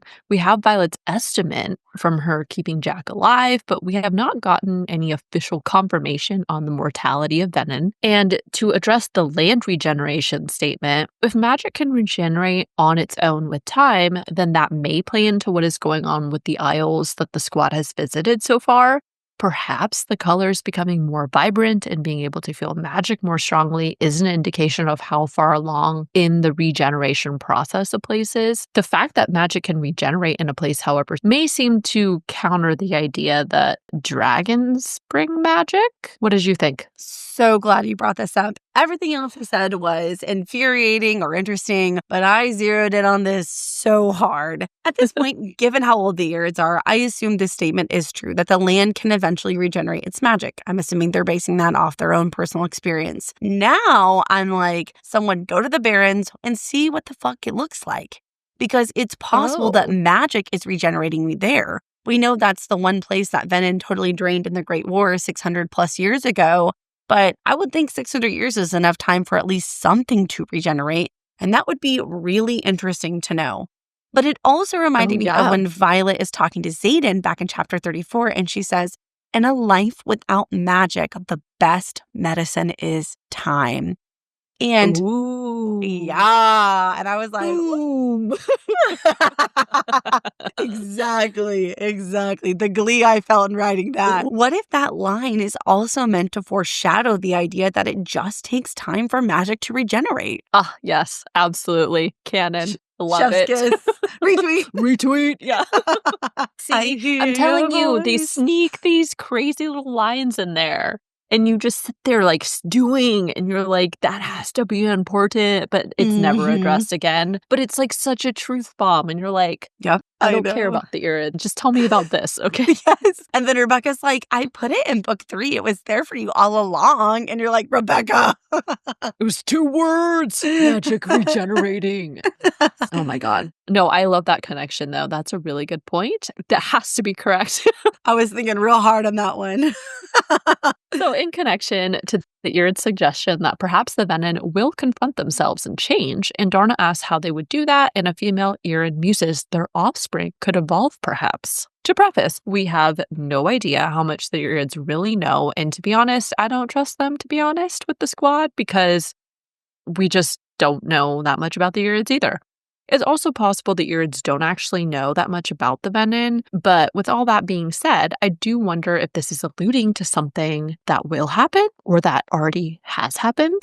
Can venin reproduce with each other or with non-venin humans? And what would happen if they did? Has this actually happened before to create someone who is genetically immune to becoming venin? Oh, that would be really cool and interesting. I feel like that would take hundreds, if not like thousands of years to breed that into the line, but it's a potential future goal, I guess. Maybe it's Violet. Okay, here we go. I forgot I was thinking real hard on this one too.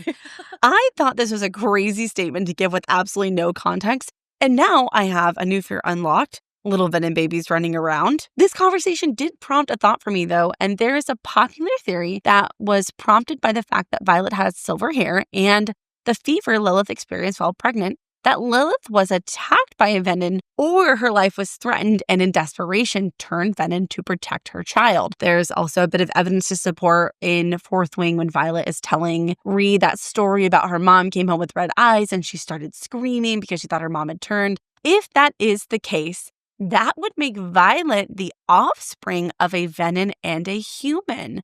Violet clearly represents the best of a lot of character traits, and maybe she is living proof of what the irids are saying here. Could be. I don't know. Just throwing it out there. Could be.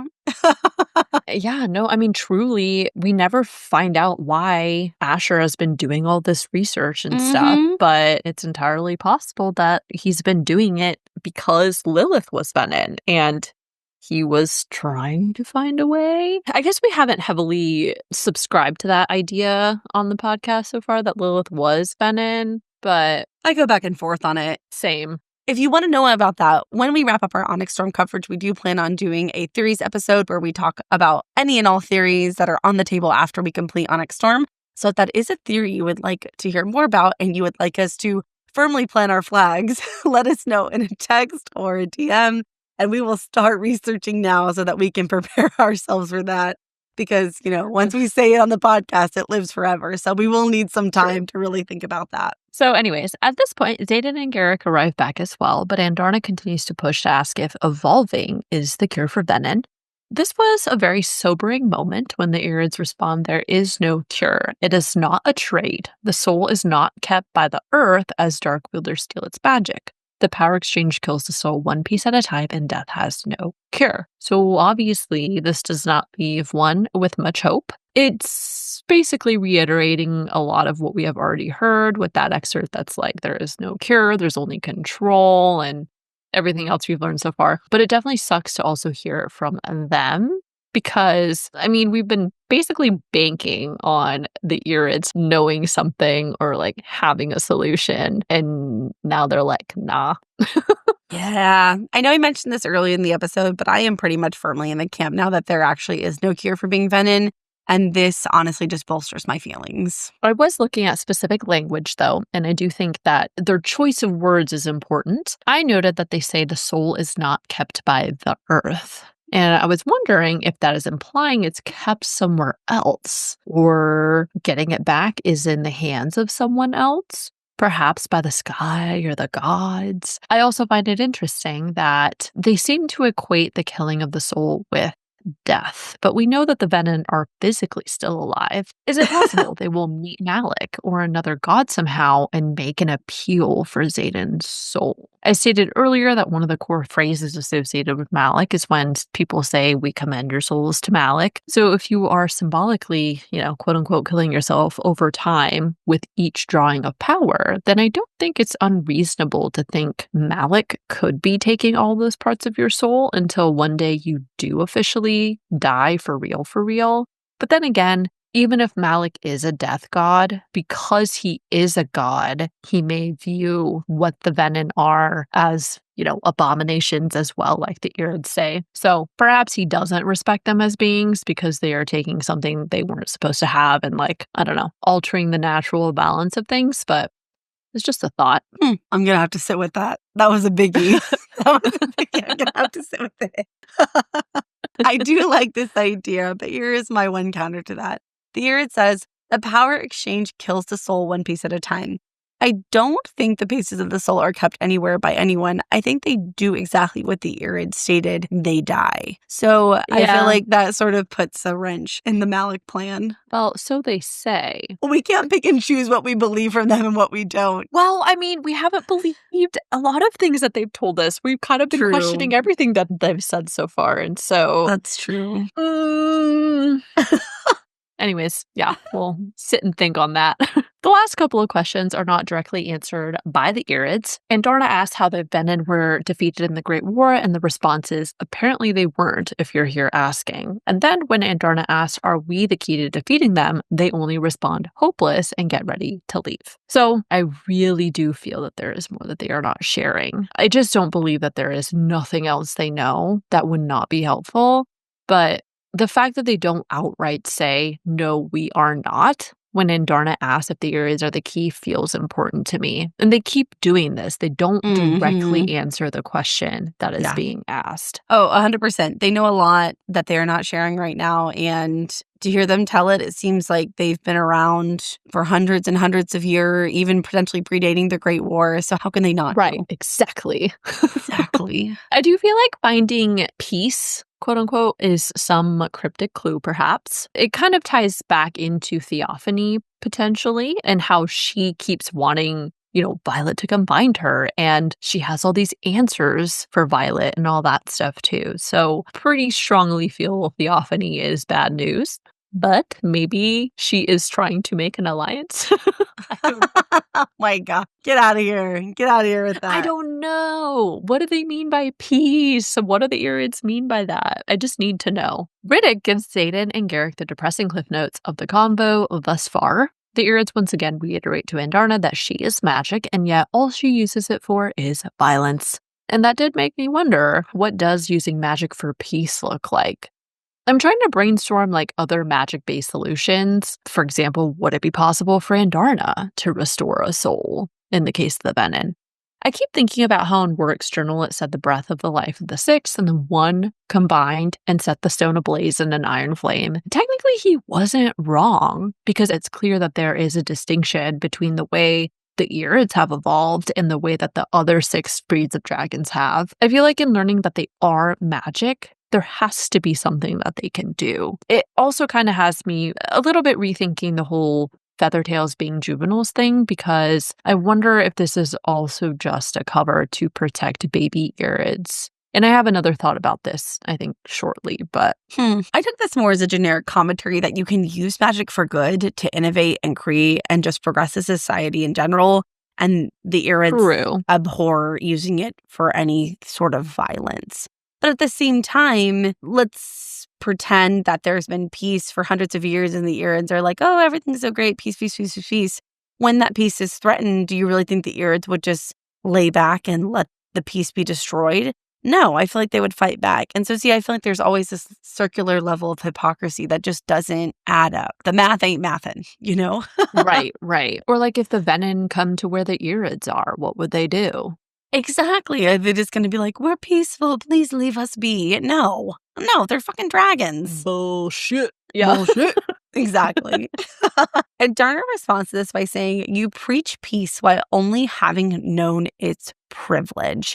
And I wanted to give Andarna a standing ovation for saying this because it is so true. That lives rent-free in my head. I mean, yeah, I feel like that's a death blow to the irids' whole philosophy. How nice it must be from your pedestal to judge us when you have known the privilege of peace and your way of life, your very lives have not been threatened. And that is why I hate the irids, but not Andarna, just the other ones. True. Yes.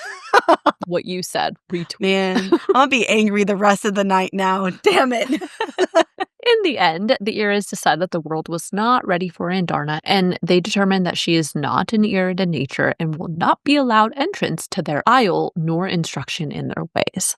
Once again, I feel very bad for Andarna. She just wanted to know her family, and they just outright rejected her for something that she had no control over. It destroyed me when Violet says, Andarna, no, you're fierce and smart and brave and loyal, and none of this is your fault. You're perfect. And Andarna says, I am not. And I'm like, oh my God. Yet another reason to hate the irids. They made Andarna upset. I know.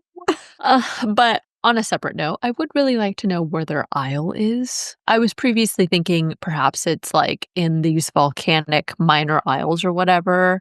I was also thinking, is it potentially Loisum? That's the last major isle that they haven't explored yet. But then I started thinking, if Loisum is associated with the goddess Loyal like we think, then it could be kind of fitting, like the idea of universally loving everyone and everything would feed into bringing peace.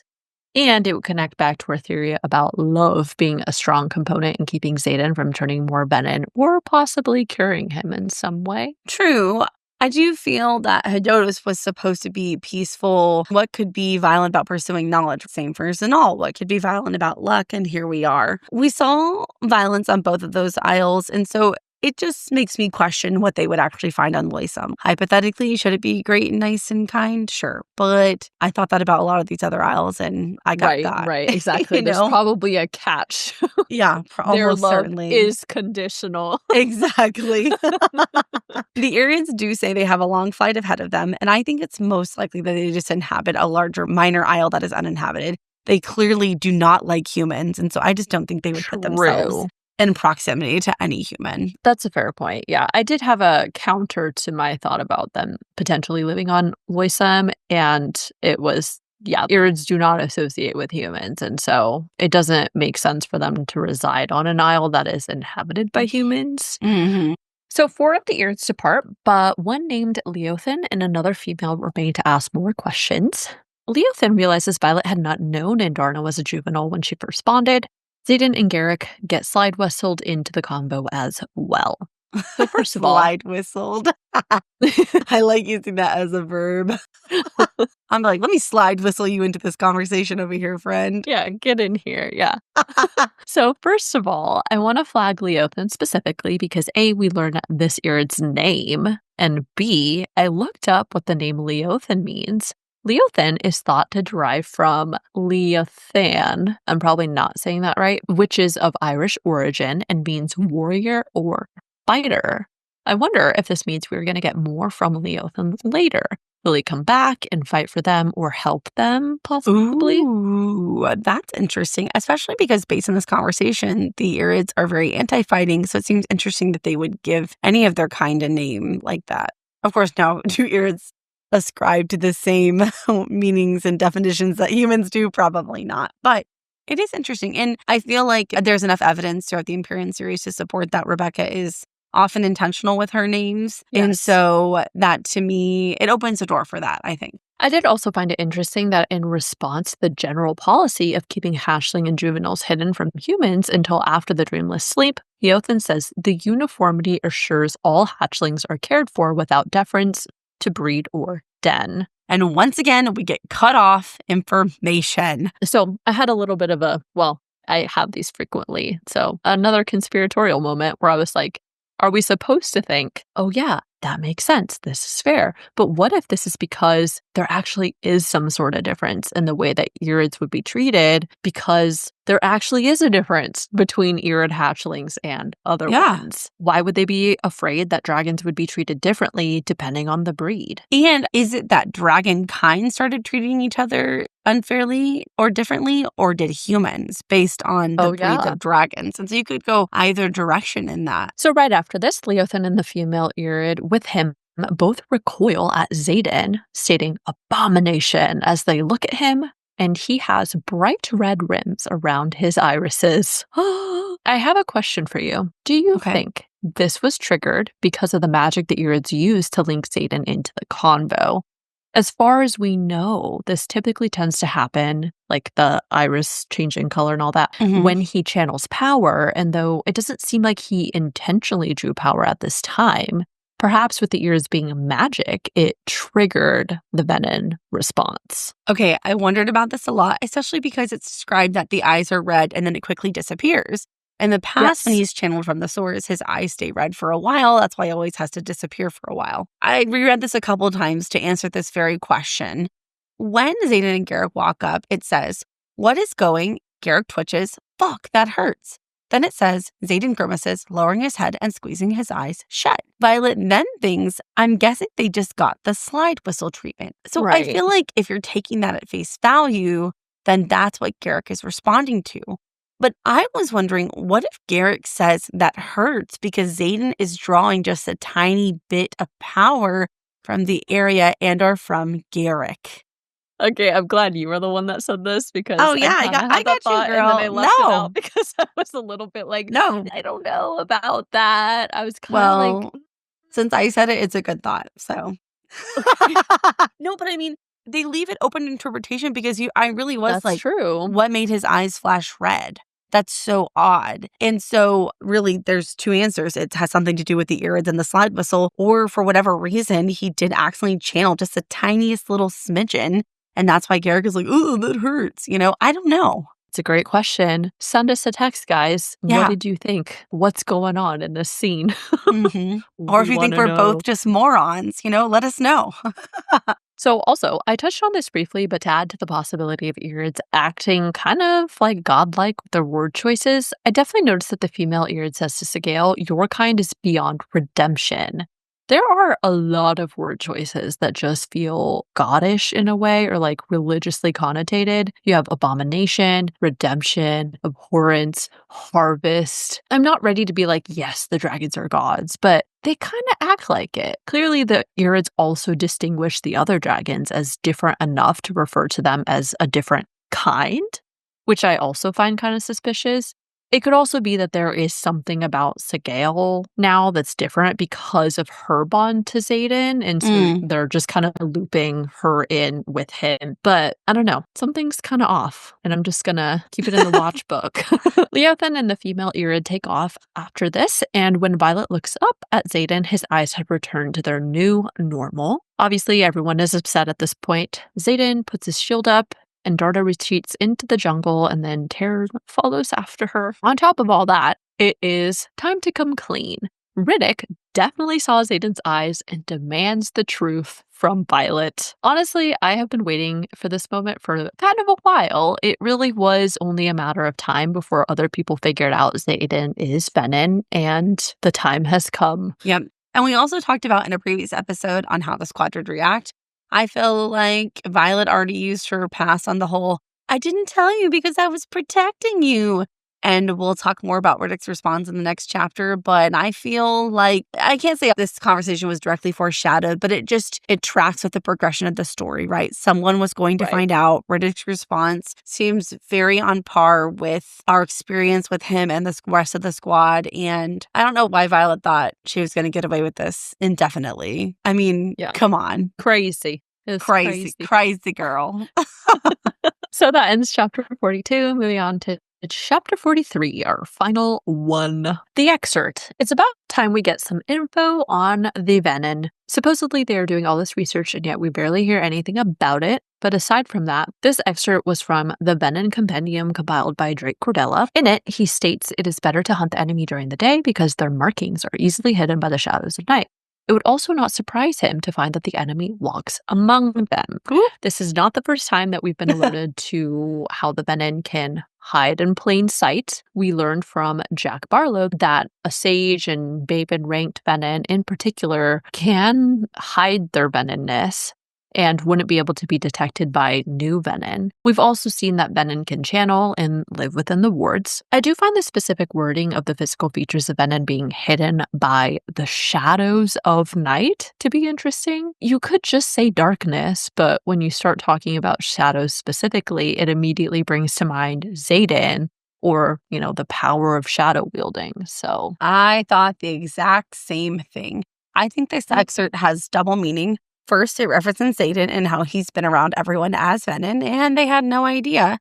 And second, I think it's foreshadowing of us finding out that people we know are secretly venin. Looking at you, Colonel Panchek. I have not let that go. I'm still thinking about it.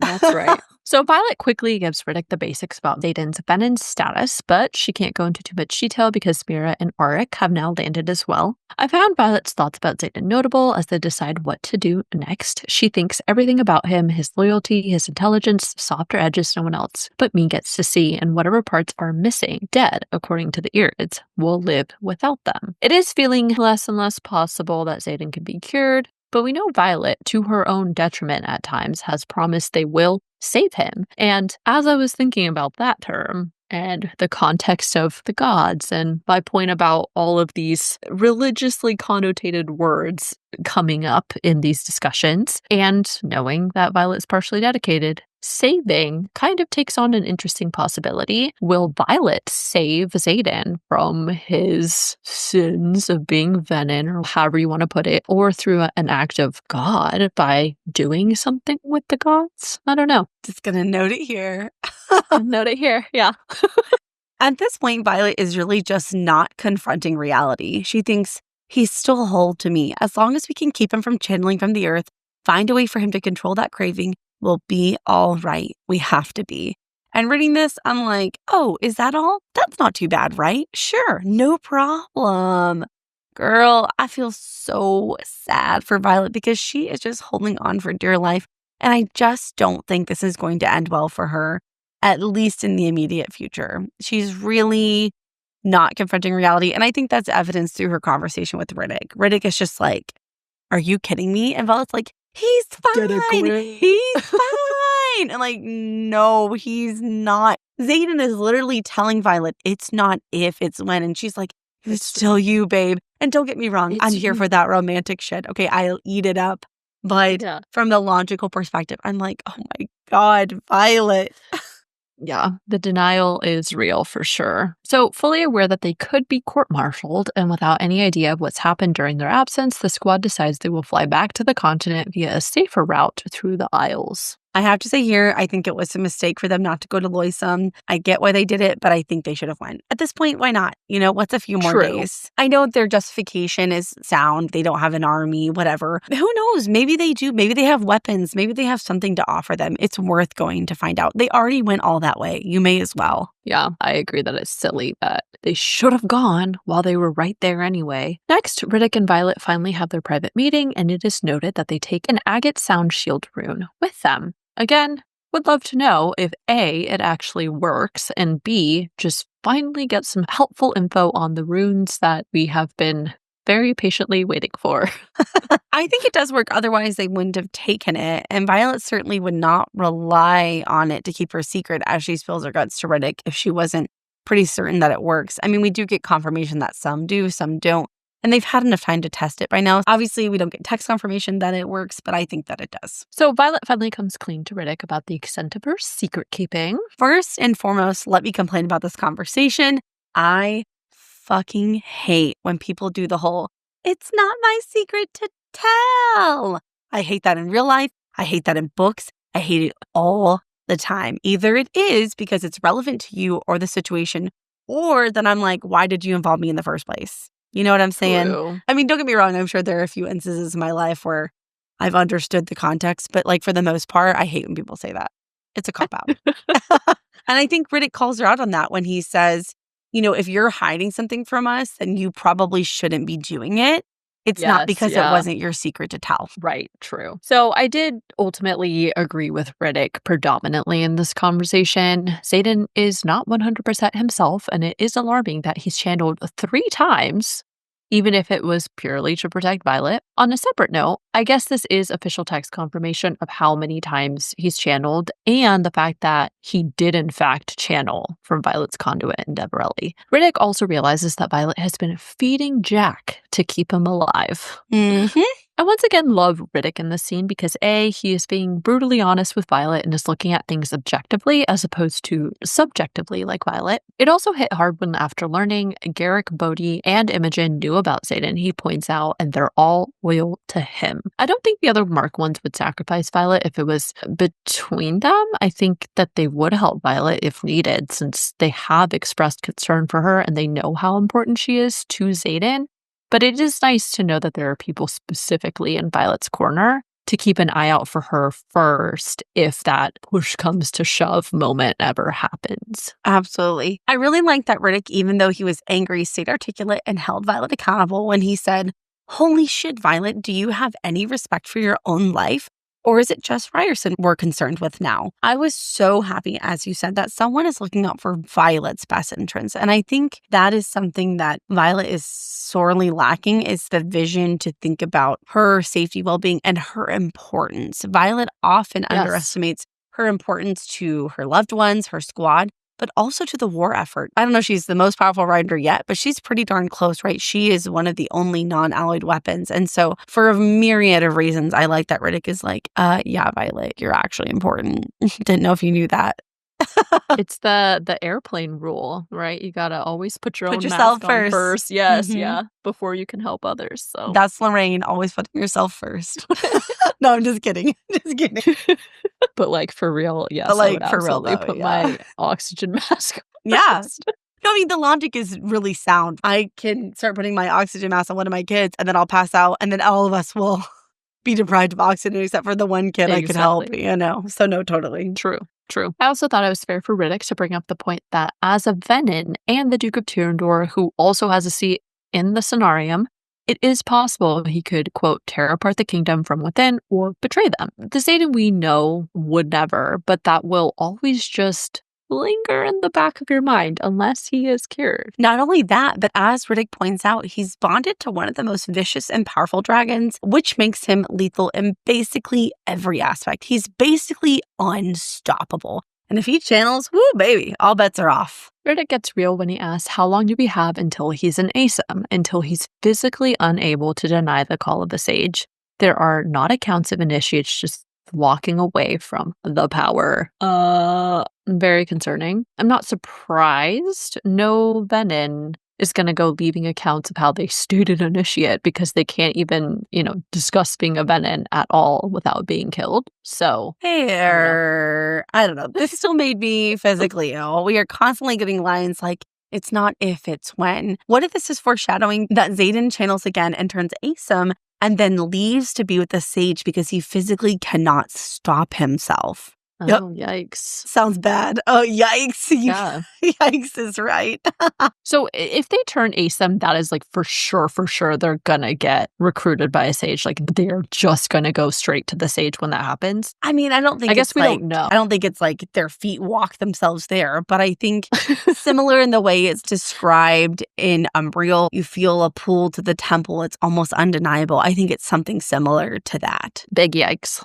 Yikes. I did find it interesting that when Violet counters about her urgency to find Zehyllna a cure and how too much has been sacrificed because of the venin, she says, I just know that I have to find the answers, whether they're in forgotten books or some dark wielder's head. It is still possible you could find important information in a book somewhere, but in a dark wielder's memory? Could this be like a little Easter egg clue? Maybe this is going to be Violet's second signet, entering people's memories without like needing to touch them or whatever. It does stand to reason that if there are venin that have lived for a very long time, then one of them must have some sort of knowledge about what happened way back when. What better way to learn about the enemy than from the enemy's own mind? I mean, you know what? At this point, that's not a bad thought. It's not a bad thought. I would, assume that their memories remain intact even if they become more venin, like from their early days of like pre-veninness. So I guess the question is really just how do you get access to them? Like you can't touch them without being drained. So it has to be something that doesn't require physical touch. True, but wouldn't that just make Violet a kind of intrinsic? Basically a Dane without the touching, right? I can sift through your memories without touching you, which would be a crazy signet to have. True, but they do make a distinction between being an intrinsic and being a memory reader. They have made that difference. But I agree. I mean, I feel like reading memories is kind of in the same camp as being an intrinsic, but I don't know. Also, speaking of which, this was kind of a tangent thought, but can Imogen wipe memories without physically touching someone? I feel like it's implied that she does, but that's not confirmed. I always thought that she did, but honestly, I'm not 100% sure. We've never actually seen her do it. I kept thinking about when she goes with Violet to talk to Jack Barlow, and I want to say she does like grab Jack and do it. But then I'm like, well, Jack was too weak to... They don't say I don't know. Yeah, it's unsure. It's always just like Imogen comes with her to do these things, but there's no description of the physical process of her taking away somebody's memory. I would like to know, though, because if Imogen doesn't have to physically be touching someone, then that makes her, well, I guess she's just wiping memories specifically, though. She can't just like, I don't know. Anyways, it was just a side thought that I was having at the moment, so... Next, with Violet's heightened emotion, we see her power snap, and it is described that lightning strikes the tree and thunder booms. We already wondered if this was perhaps an increase in Violet's first signet when they were in Umbriel, but I feel pretty confident in stating it has expanded at this point. We clearly see that Violet is desperate to find a way to help Xaden and keep him on their side. I thought it was very telling when Violet says, there isn't a rider alive capable of stopping him at full power now, let alone what he could become if he truly turns. And don't say that I can, because the truth is that I won't. Even if I hone my signet to his level, which would take the years he's had, I could no more hurt him than he could hurt me. He is everything to me. There's so many layers to this quote.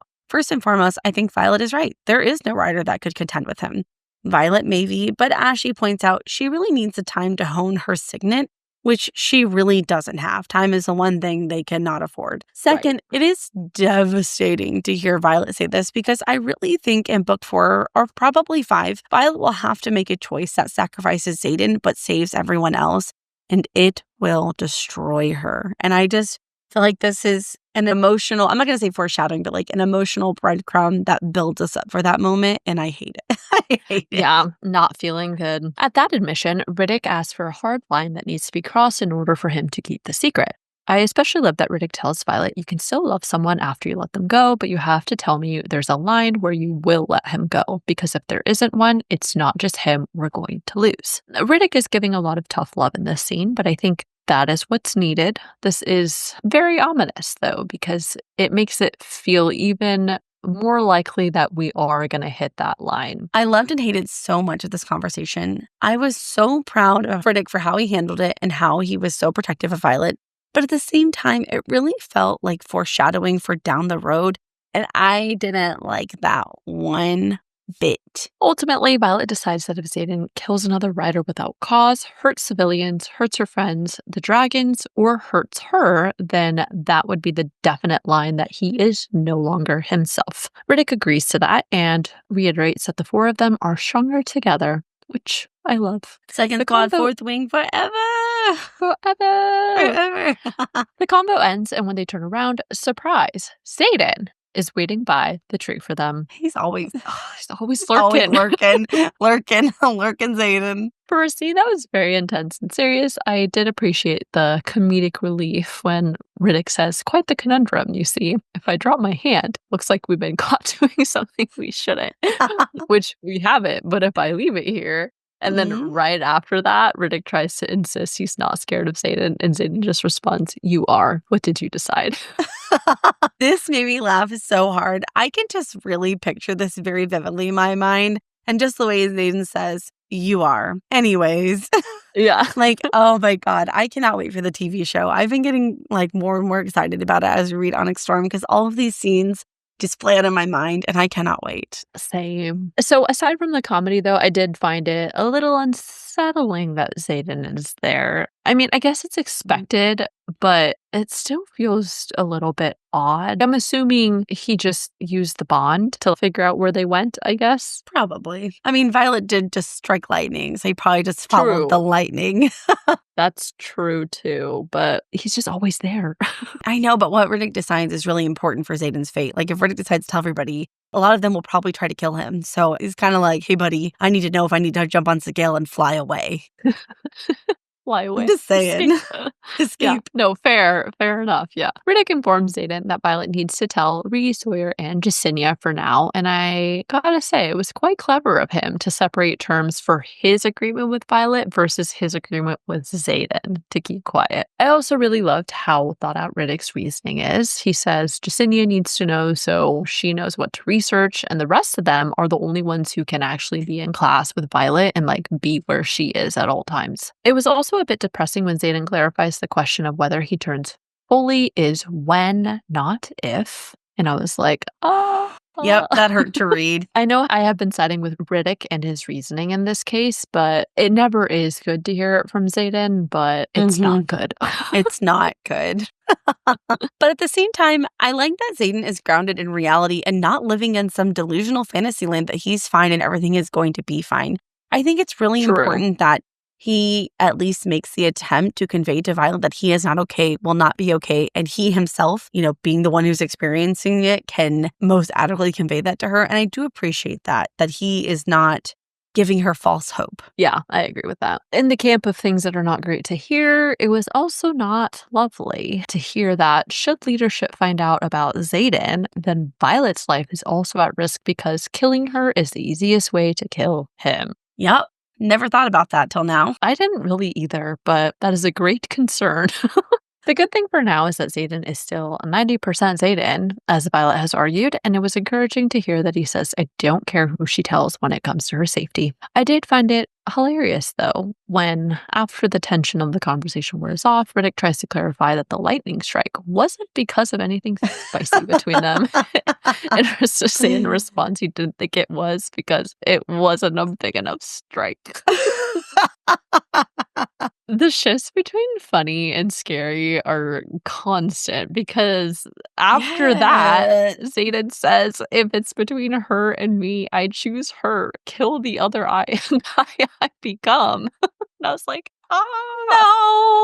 no, ominous, scary. No. And I get to do it like this. Violet, no. Xaden, venin, no. Lorraine and I watch White Lotus. Yeah. And Parker Posey, who is the Southern accent mom, that's been a viral thing. And Lorraine and I have been saying it. And honestly, I say it in my house. My kids started saying it. It's just so fun to go, tsunami, Buddhism, no. So you can just catch me running around my house going, Popper, no. It's way too fun. No. It Violet, really is. no. That audio is either that audio or the other thing I see a lot are like the Severance audio. Yeah. They're too fun. Mark is hot. Helly's hot. We do want you guys to know that we do have lives outside of this and that we're not just Onyx Storm automatons and that we do enjoy other elements of society and cultures. We're fun. Yes, we're fun on all absolutely. accounts. But yeah, anyways. I also thought it was so funny after this whole conversation, Riddick says, I've never been happier to be single. You two have some serious issues. And if that ain't the gospel truth. Oh, absolutely. How not to be in a relationship? Well, I guess they're goals, but they're also not. I'm not. I was just going to say, I was like, because I kind of love them, but like, do I want to be them? No. Anyways, after this, Riddick departs, leaving Xaden and Violet to talk. And my little heart splits some more for him when he states he felt that the entire mission failed because of his veninousness and that Leofin seemed like he might have come around if not for him. And then you pair that with when he says, I think the abomination comment and what it represents requires taking a moment of space for us both to consider the undeniable fact that I'm the worst possible thing for this mission, for my province, and for you. Gut punch. Yeah. This very direct non-denial is definitely indication that he is still mostly Xaden for now, at least. You know, within this scene, we learn that he hasn't channeled for a month, which is good news, at least. I love that Violet still very much loves him in spite of everything and says, let me know when you're done brooding and we'll see how big my next strike is. Until then, we're flying home tomorrow. Sassy, confident, excellent. The squad departs for the journey back to Basgiath, and many people are unhappy or heartbroken, and I find it interesting that Violet briefly thinks, logically, I know there's no chance Theophany is aware we're beyond the wards, but she shouldn't have known I'd be in Anka either. Either our flight plan pays off or Theophany chooses not to attack. Eventually, they make it within the wards without a problem. To be honest, I am just waiting for the next meeting with Theophany. Between that thought and her note that she leaves, it is just inevitable at this point. Has to be. We're getting dangerously close to the last 100 pages of this book, and that means big trouble. Perhaps Theophany-sized trouble, if I do say so myself. Violet's gonna get got. She gonna get got. Maybe we'll get some damn answers, so it'll be all right, though. Upon landing back in Basgiath, Andarna flies straight for the Vale, and the only small consolation is that the OG squad is back together again. A brief recap is given about how out of control Violet was, and Riddick punched a cook. Most importantly, I love Riddick's comment when he says, this is good, this is right, as they're like in a nice group hug. I have to read exactly what Riddick says because it is too funny not to repeat, and it is oddly an accurate account of what went down on the quest squad. He tells Ree, fuck did we need you on that trip. Violet was out of control. She kicked a queen's ass and poisoned Zane's mom, and all 3 had Dodic heads estate, but secured us an army. And I was like, well, yeah, that pretty much sums it up. Then Ree asked what he did, and he goes, not much, put out a couple of fires, punched a cook. And I'm like, yep, that's basically what Riddick did. Yeah.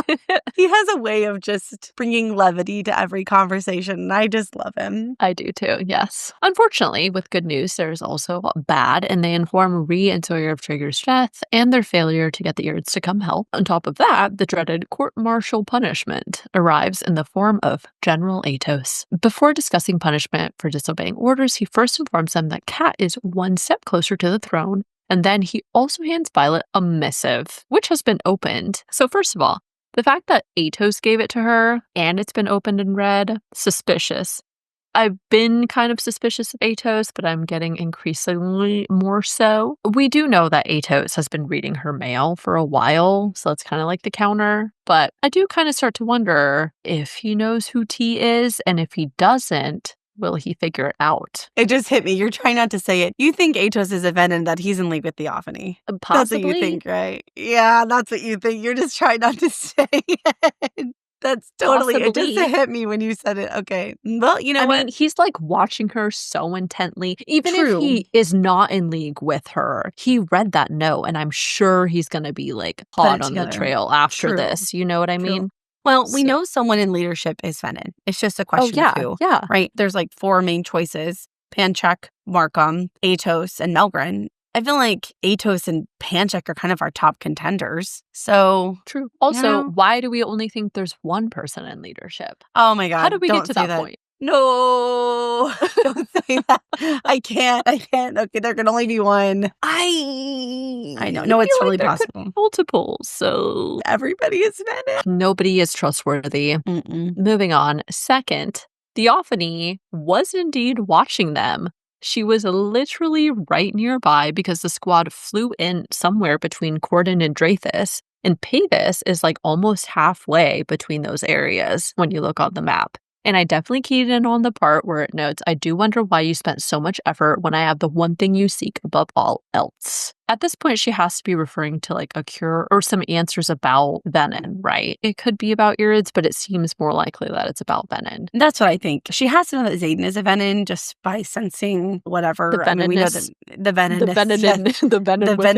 venin within. And it's probably pretty obvious that he and Violet are in a relationship, if not having that information fed to her. So I would say so. Also, how did she get this into Basgiath? Was it through other venin and leadership? Possibly other riders bringing it in from the border? I don't know. Honestly, totally possible she just distance wheeled it in and out of there. Oh, that's right. We know she's done it before. Yeah, she did in the beginning of the book. How did I forget? Yeah, she doesn't even need to use anyone. Yeah, she just operates in and out, you know? That's so true. Yeah, but then she had to hand it to somebody. So did she hand it to Atos or did she just drop it off in the mailroom and then like peace? I think she dropped it off in the mailroom. Makes sense. I don't know. That tracks for me. Okay. Mail so the final time. thing, at this point, I think it's signed, sealed, and delivered. We're going to get another meeting with Theophany before this book ends when she says, do enjoy your time until our next rendezvous. Don't worry, I'm making all the arrangements. I honestly am wondering if Theophany does have some sort of like precognition or something. How does she know when their next trip is going to be? Like, how does she know that they will meet again? Lots of questions. So, as if that wouldn't have been an epic stopping point already, we have one more piece of big news to find out, and that is that Suniva fell to Darkwielders and Queen Maraya is dead. No! I mean, I know we didn't really know her at all, but she seemed nice, so. Maraya! No! Venin! I'll never get tired of doing that. It's so fun, guys. You're so good at it. You have a very good accent. I'm good at impressions, I will say. That is one of my talents. So, anyways, Peromiel's capital is down and their queen is dead, which is alarming and leaves the kingdom extremely vulnerable. And as a side note, I have at times questioned the trustworthiness of Takaris because something just seems off about his access to resources, information, and just his penchant for collecting things. I don't have a case or really any evidence to support this, but do you think it's possible Takaris betrayed Queen Maraya? I mean, Corden still remains completely fine as far as we know. I don't know. Something's off. Yeah, I feel like we should table that for the next episode when we read more about what exactly went down in Suniva. It's hard to say without knowing more information, but my gut says no. I don't think Takaris is like the most honorable person, but to me, if he wanted the throne that badly, why wouldn't he have just had Maraya killed years ago? Why now? He was waiting for the right time. Maybe. Or maybe it was a crime of opportunity. Possible, but I don't think so. I don't feel great about Takaris, but he's very low on my watch list. I'll say that. He's like mid. He's mid on mine. But anyways, that now concludes our assembly meeting. And now we just have our favorite moments. I liked in Zihnal after Xaden gets his gifts and he tells Violet, you can put it in my box of nothingness. We'll keep them on the bedside table. And something about that was just like kind of nice and normal. And I like to imagine a world where all the baddies are gone and life is good. And they have that as a memorabilia of their time together where they all almost died. And Xaden was a venin and I bummed myself out. But I thought it was kind of cute in the moment. Except that box is definitely not going to be of nothingness. Okay, we're on glass box watch. So Lorraine, no. No. Conspiracies. Okay, so my first favorite moment was when they arrive in Zihnal, everyone gets their bonds back, and Violet thinks, I give myself a second to smile to revel in the happiness of my friends who have been denied the closest of their relationships for the last couple of weeks. Just for a brief little moment there. Things were nice. A brief, fleeting moment, for sure. I like when Xaden tells Violet, I hate to break it to you, but you were selected by a general among dragons. You can choose to step into leadership or he can drag you. Either way, you're going to end up in front. Damn. My next one was, they'd better have an army worth handling cow shit for. My next one is when Darren says, I am busy with curmudgeonly things. I'm like, oh. I love Taryn, yeah. I did find some of the things that the irids said funny. Mostly still hate them, but yeah, this one was funny. So when they told Violet, and you feel a dagger is sufficient, I believe you are right, Dason. The human female lacks intelligence. Fair enough. I mean, what else is she going to do? But I did think it was funny. She's holding a dagger against 6 dragons. And the dragons are like, girl, please. Put that away. Yeah. On a much more somber note, I love when Andarna says, Violet has never failed me. Never. Yeah. And also on a touching note, this was actually from Riddick. It's when he says, why? She's incredible, brave, fierce, vicious, everything the Empyrean respects. When he's talking about Andarna. Oh, that's so true. She is. She's wonderful. Nobody puts baby in a corner. That's right. Nobody puts baby in the corner. Okay, I'll stop. No. We shouldn't have started it because, oh my God, I won't be able to stop the rest of the night. On a more fuck you note, I liked when Andarna said, you preach peace while only having known its privilege. And I was like, yeah! True. Yep. The reality check that we needed. Mm-hmm. So my second to last one, I know this probably wasn't meant to be funny. It's just like Riddick in his flippant tone. He's talking about Xaden, and he's like, we won't let that happen. You'll be off doing evil shit wherever evil shit gets done. In reference to the possibility of Violet being killed if Xaden gets discovered.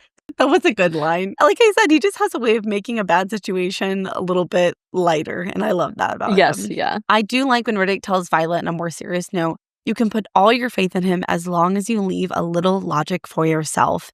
And if those aren't the words that Violet so desperately needed to hear, I don't know what is. It's reminding her of her core. Violet used to be very logically oriented until Xaden came along. Just kidding. We love Xaden, but... Well, I think about that excerpt from Lilith all the time to Asher when she's like, I fear when she falls in love, logic will cede to love or something, whatever it is. Right. Yeah. And I'm like, yep, Lilith called that. She knew her daughter well. And then my final one is when Xaden tells Riddick, well aware. First, because I trust Violet. And second, it wasn't a big enough strike. Oh, mine follows that perfectly. Mm-hmm. Violet says, let me know when you're done brooding and we'll see how big my next strike is. And I was like, whoo, please, can we get a little of that action back because I'm bummed out right now. We're ready for a lightning show. Oh, yeah, a show. We want a full show, okay? Yes. Lightning everywhere. A big show. All right, guys. So that now concludes our episode. Thank you all for joining us for another episode of the Booktown Fantasy Podcast. As always, we are so glad you found us. So please leave us a review, subscribe to the podcast, and follow us on Instagram or YouTube to keep up with us on a daily basis. That's all we've got for you guys today. So stay violent, and we'll catch you all next week. Bye. Bye. And stay tuned for 1,000 million trillion billion bloopers. Each member of the squad had to select the card that doesn't. Why can't I say Zihnal? I get to the Z and I'm like, it's like I stall out. Add it in. Zihnal. I think I can edit that out. Okay. I have no idea what the voice is like. I think it was actually a man, but that's what I came up with on the fly. So everyone like it. This time it comes from research titled Zehyllna, Zehyllna, Isle of Zihnal. It discusses how to live in Zihnal. Oh my God. Okay. Can't speak either today. Oh, I think I wrote that, but forgot to make it blue. Yeah, I was like, wait, you're like, wow, I I'm like, you're hyping yourself up. Right, you're like, yeah. I'm going to start doing that and be like, wow, Addison, you are on fire. Riddick.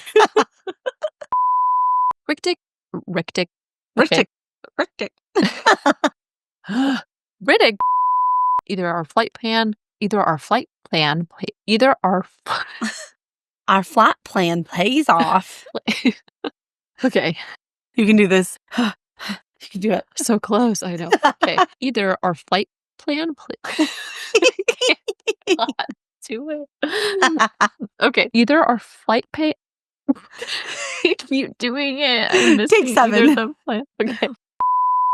after Zehyllna gets his gift and he says to Violet, I like after Zehyllna, I'm trying to go too fast. Okay.